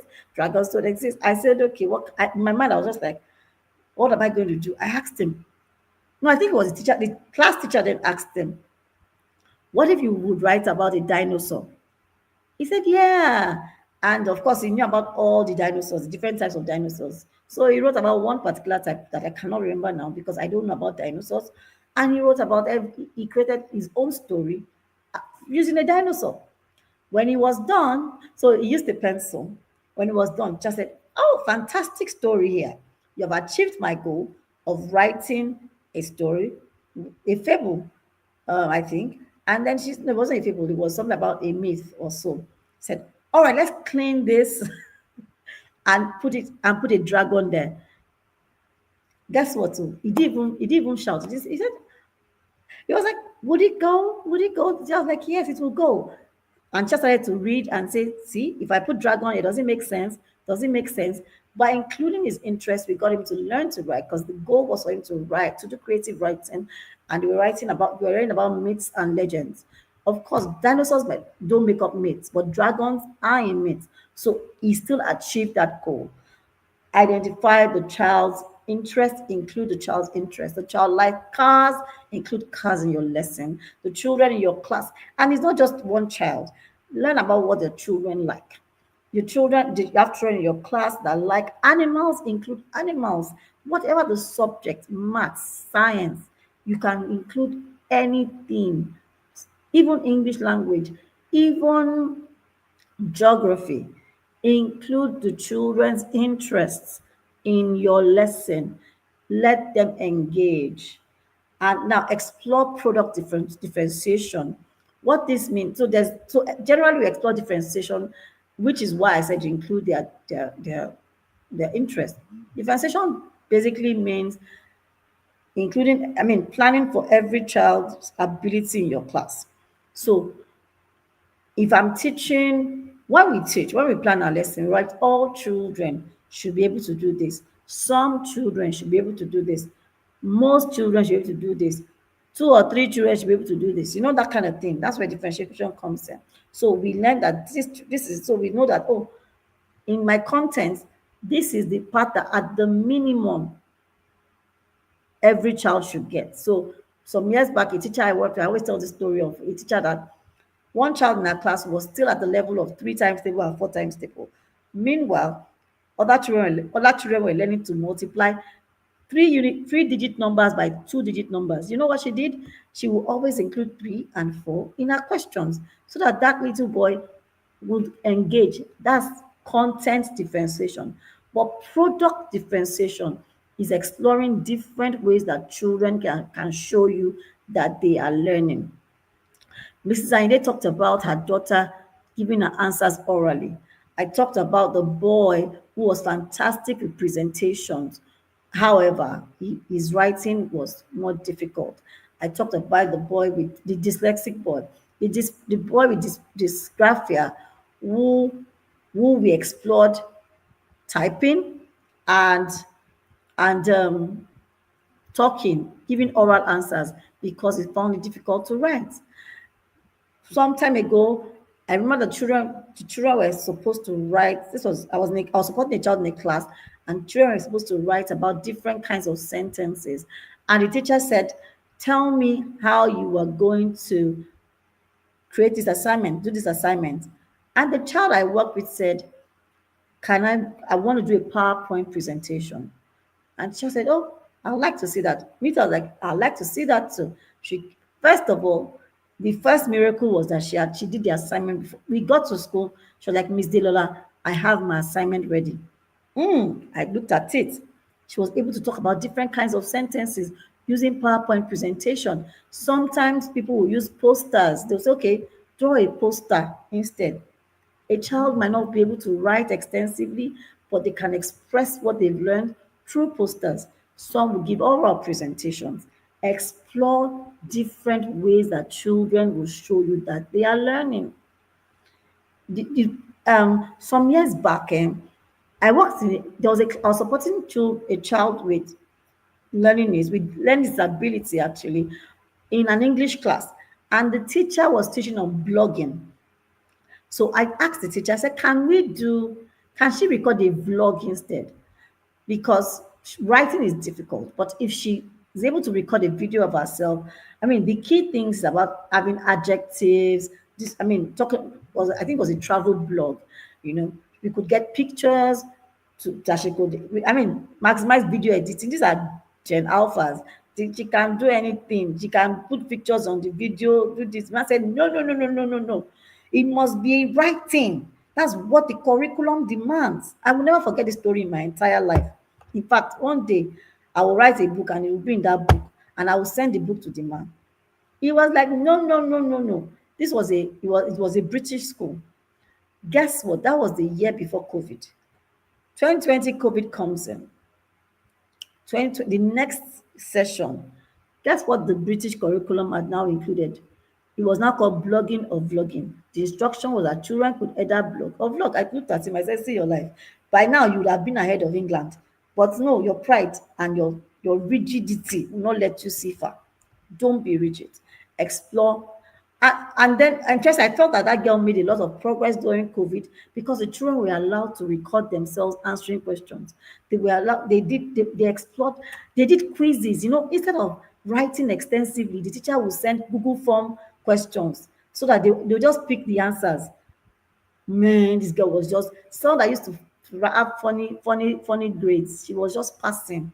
Explore different forms of products, how children can show they are working, how children can show that they are learning. Let's keep going. Okay, pay attention to sitting arrangements. I talked about auditory processing disorder. Where should a child sit? In what group should they sit? Should they sit with you? If you're doing group work, what group would be good for that child? You can't put the child in a group where all those groups where there are mean girls and mean boys. You can't. You have to be deliberate, intentional about these children's learning. So sitting arrangement, checklist. I talked about checklist earlier when I talked about the boy with ADHD. Checklist just had a list of it then. So this I use checklist a lot. So it had a list of the things this child had to take to other classes. I've had checklist for writing task. What should you have in your writing task? I always have that checklist so that the child, when you are done, you look at my checklist, you check yourself. Oh, did I put adjectives in my writing? Did I explore different punctuation marks? Did I use ambiguous vocabulary? You have to tick, tick, tick, tick, tick. So checklists are fantastic for organization. This is important. Break your task into small chunks. Sometimes by saying, you know what, I have 15 questions for you to answer, but answer these two. I give you 2 questions to answer. I break my instructions into small chunks as well. You can break your instructions into smaller chunks because I don't have to teach everything. Like today now, we are doing, while this looks ambiguous, looks big, but guess what? We have another training that is coming up that covers more. We can't bombard you with all that we want to teach you because if we try to do that, your brain will be full. You have nothing to do tomorrow when you get to work, right? So break your activities into your task into smaller chunks. Let him answer 2 out of 5 questions, 3 out of 5 questions, and begin to increase it as they master and completing tasks. Give breaks in between lessons. I'll pair this with classroom jobs. When a child has a role to play in class, it allows for movement, it allows for self-esteem, it builds the self-esteem, it builds social skills. So giving sometimes your classroom job will be something that allows for movement so that the child can have these breaks in between lessons. So you tell the child, share the pencils, share the notebooks. That child gets a chance to stand up to share the notebooks. Give bathroom breaks. That's just so that the child has a reason to move. And do you know what? Guess what? In your lesson, allow movement. Let the children stand up and act. Let the children stand up and role play. Let them. All of these helps especially children who have a lot of energy, like the hyperactive ones. Now, document behavior. Document behavior. Sometimes it's just about saying, okay, what happened? So this child is always crying. You want to know why? What happens before the behavior? What happened? Like I said, behavior is whatever a person does, right? What happens before the behavior? What is the behavior and what happened afterwards? So, for example, you find out a child is constantly hitting another child every time you give them worksheets. Because you are taking data, you are able to identify, okay, every time I give worksheet, this boy hits his friend. I send him out of the class. He ends up not doing the worksheet. Oh, he's trying to avoid task. I will explore something different next time. Right? So document behavior. Reward positive behavior. What is positive behavior? Whatever is appropriate behavior. A child answers question in your class, reward it. Find a reward that works. The child raises up his hands to answer question or to say something, for just saying it out, reward it. And I will soon round up, don't worry.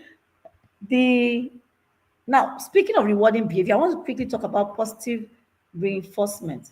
This is very important because when you talk about behavior, you have to talk about reinforcement. Now, reinforcement generally means to add or remove something that increases the behavior. So, and behavior is anything, whether it's positive or negative. Behavior is behavior, right? So the behavior in context there right now is engaging in my class. I want you to increase engagement in my class. I want you to answer questions in my class without blotting it out. I want you to raise up your hands and answer questions in my class. I want you you want to go out to pee, you take permission. I want you to complete task in my class, positive reinforcement. And you know how interesting when you work with an autistic child, a positive reinforcement, interestingly, might even be as little as saying, before you start this lesson, before you start this task, take a break. So that you are overwhelmed, you might be overwhelmed with all of I've taught you since. If you take a break and then you come back to do your task, there's a high chance that you will complete this task. A positive reinforcement could be as little as saying, just do two questions, complete two questions, then take a break, right? But so it is anything that you add or remove. So positive reinforcement is when we add something, and oftentimes in school system we look at it as a reward, right? Most times say, oh, reward, but it is not reinforcement if it does not motivate the child to increase the behavior we want to see. So that's why reward might not be the appropriate term, because I might give you something that I think is reward, but it's not reinforcing because the child does not want to do it next time. So, and what you should note about rewarding is that it must, so there's this, we use the acronym DISC, the acronym DISC. So D is for deprivation. Deprivation. Deprivation means that you don't have access to that reward or to that thing until you give me, until I give it to you. Let me put it like that, until I give it to you. So, for example, if you would get extra time at break time, if that's the reward you're going to get, if I was to give you extra break time, if I don't give you extra break time, you cannot get it anywhere else. If your child has gone for break, you now say, oh, do this. If you've done fantastically well, you get extra break time. Child is like, I just came back from break. So the child, I mean, it doesn't motivate the child to do it next time. But if I'm the one that will give you break, if I'm the one that will give you access to the library, if I'm the one that will give you this toy that, or this machine or this instrument equipment in school that you really like to play with as a reward, or even if it's just to say, oh, clap for Abim Badi, yeah, that's deep. So it works. Something is more reinforcing when you don't when the child does not have access to it automatically, you know. Like, then immediacy, give it immediately. You don't say, oh, on Friday, you now call, when you're on Friday, you now call the child, you know, this week, on Tuesday, you were so fantastic. I loved your creative writing. Okay, now take this sweets. The child has forgotten what they did in creative writing class. So immediacy is important. Is do it immediately.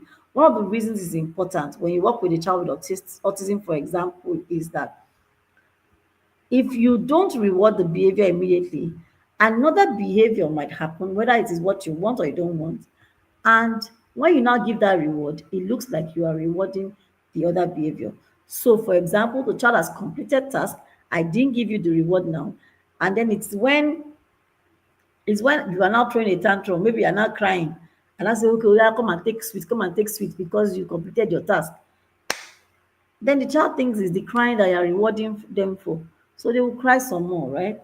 Size is very important. Size is very important. The size of the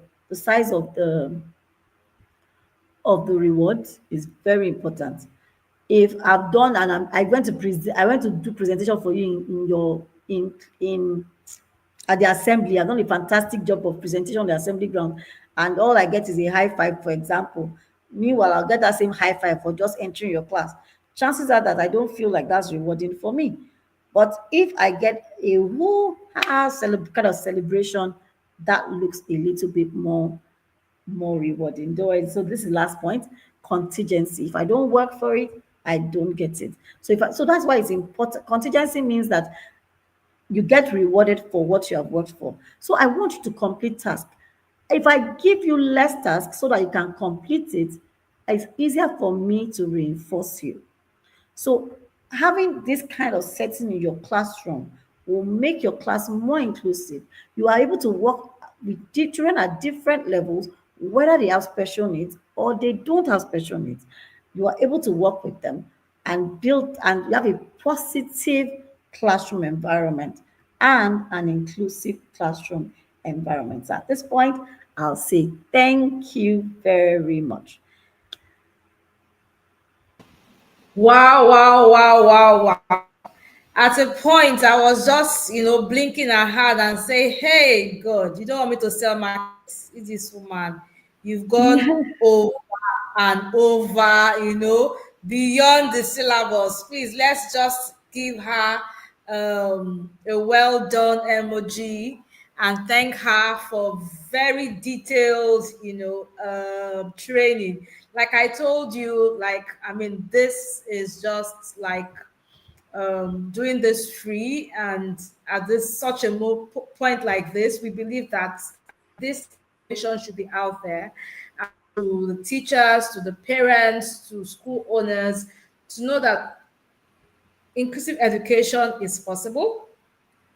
It's in our legal framework.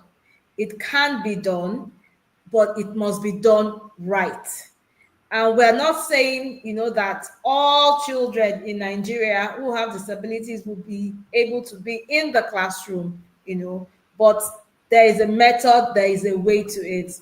And, Adela has done justice to the our training, and she's still coming on tomorrow. When she comes tomorrow, she's going for it's an A. So when you come tomorrow, I would advise that you come early because we have so many things lined up for you. We have John Jatau, and we have Eddie from the British Council.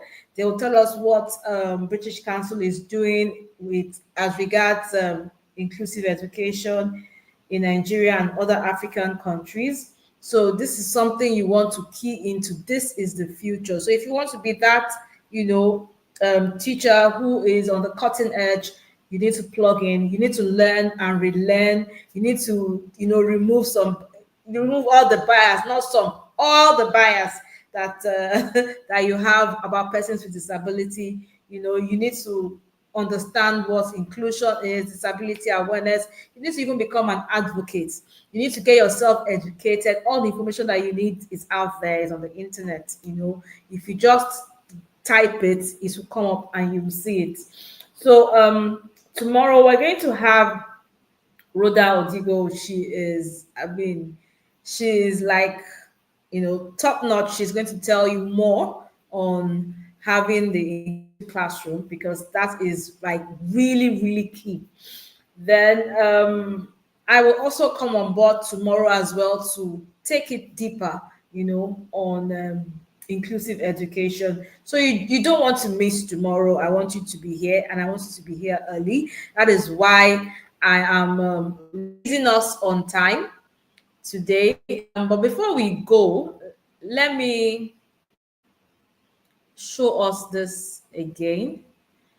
We're having 2 trainings come up. If you think this was then I want as many people that can join this training. And yes, this particular one, it's not free, so it's going to be in Zoom. You'll be able to ask questions, and it's called Inclusive Education in Practice Tools, practical tools for educators. So it's a 3-day virtual training, and if you're interested, the email is there. It's Diary of a Special Needs Mom Initiative, Diary of a SNMI at gmail.com. We all have the email, I'm very sure. And the second one is for parents, like I said, na collabo. You cannot do inclusive education alone as a teacher, as a school owner. The parents have to be on board.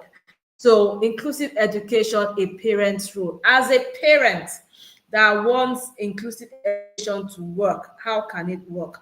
When can I, pursue inclusive education? When will inclusive education, maybe in Nigeria, not work for my child? When should I take my child to the special needs center? Those questions that is like being real, being practicable. What can work? What cannot work in the Nigerian context? So that is a 2-day virtual training program, and it's 5,999. So and that will be happening in May. So if you're interested in this training, diary of a SNI at gmail.com. And tomorrow I'll put all our social media handles in the comment section, so you can follow Adelola, follow Rhoda, Eddie, Jatal, and see the things we are doing on inclusive education. So more of this information will go tomorrow on my page, on all my social media handles. You can look for me, Bukola Ayinde, or Diary of a SNMI, on Instagram, on Facebook, on LinkedIn is Bukola Ayinde. So as well on LinkedIn, Adelola Edema George. So as we go on tomorrow, I'll write out everything so you can follow us and see what we are doing on inclusive education. And so saying that, so that we can go and sleep and wake up bright and early tomorrow, I want to thank our interpreter. That is Sign. Okay, so Sign with Joy. Dorcas, thank you so much. Coming up on very short notice, very short notice. Thank you so much. So to my Enugu special people, I'm also an Enugu babe. I lived in Enugu from 93 for 3 years, I think 1991 to 1993. I also served in Enugu State PHCN. So I schooled in Owerri. So don't worry, I'm part of you. My people are part of you. Okay, so I would like to see my Enugu people and every other person tomorrow. And we're starting very early. I'm a stickler for time. So 7 p.m. on the dot, I will be here. We'll kick off. And I know that it will be a very, very interesting time for all of us. So from me, from Lagos and my team, we're saying bye for now. Hope you're blessed. Hope you were blessed during this training, and see you tomorrow. Bye.